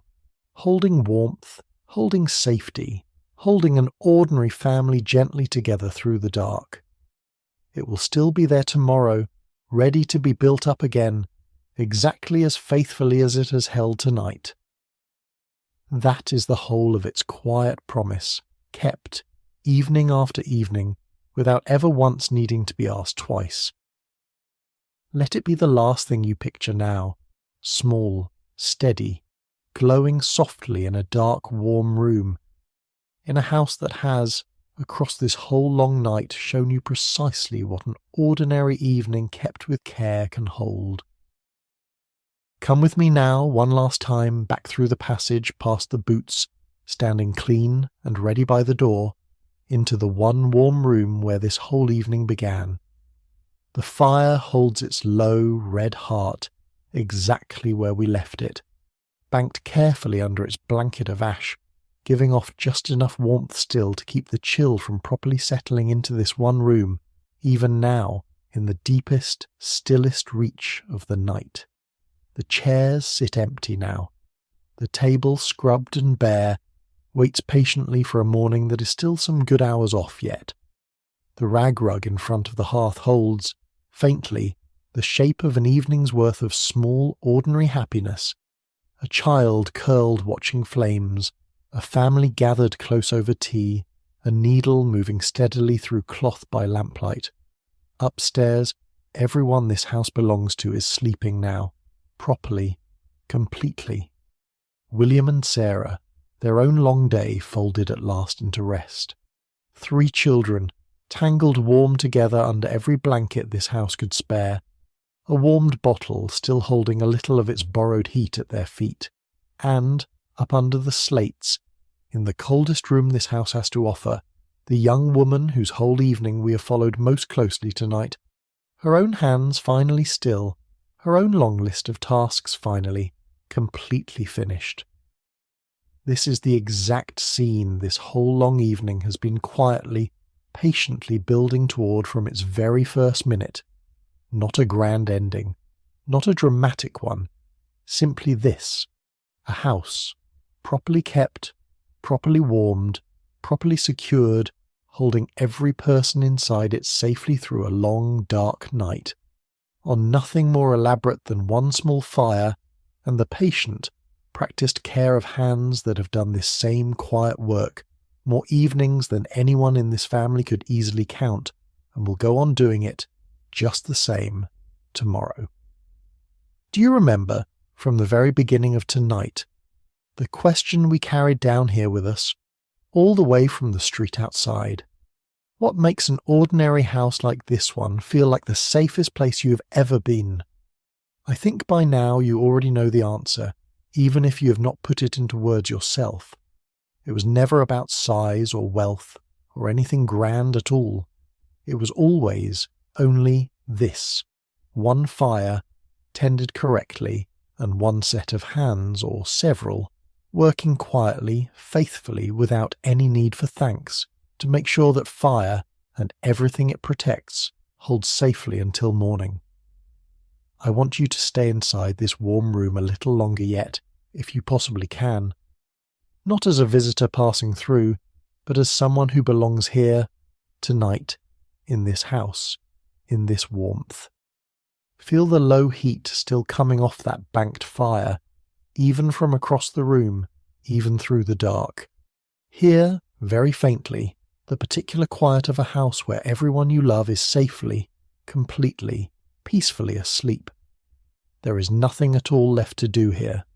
There is nowhere else you need to be tonight. You are exactly, precisely as safe, right now, tonight, inside this small, ordinary, carefully kept house, as anyone who has ever slept inside one exactly like it, in any century, on any quiet street, behind any bolted door. This is the whole, quiet secret this evening has been offering you gently, one small task at a time.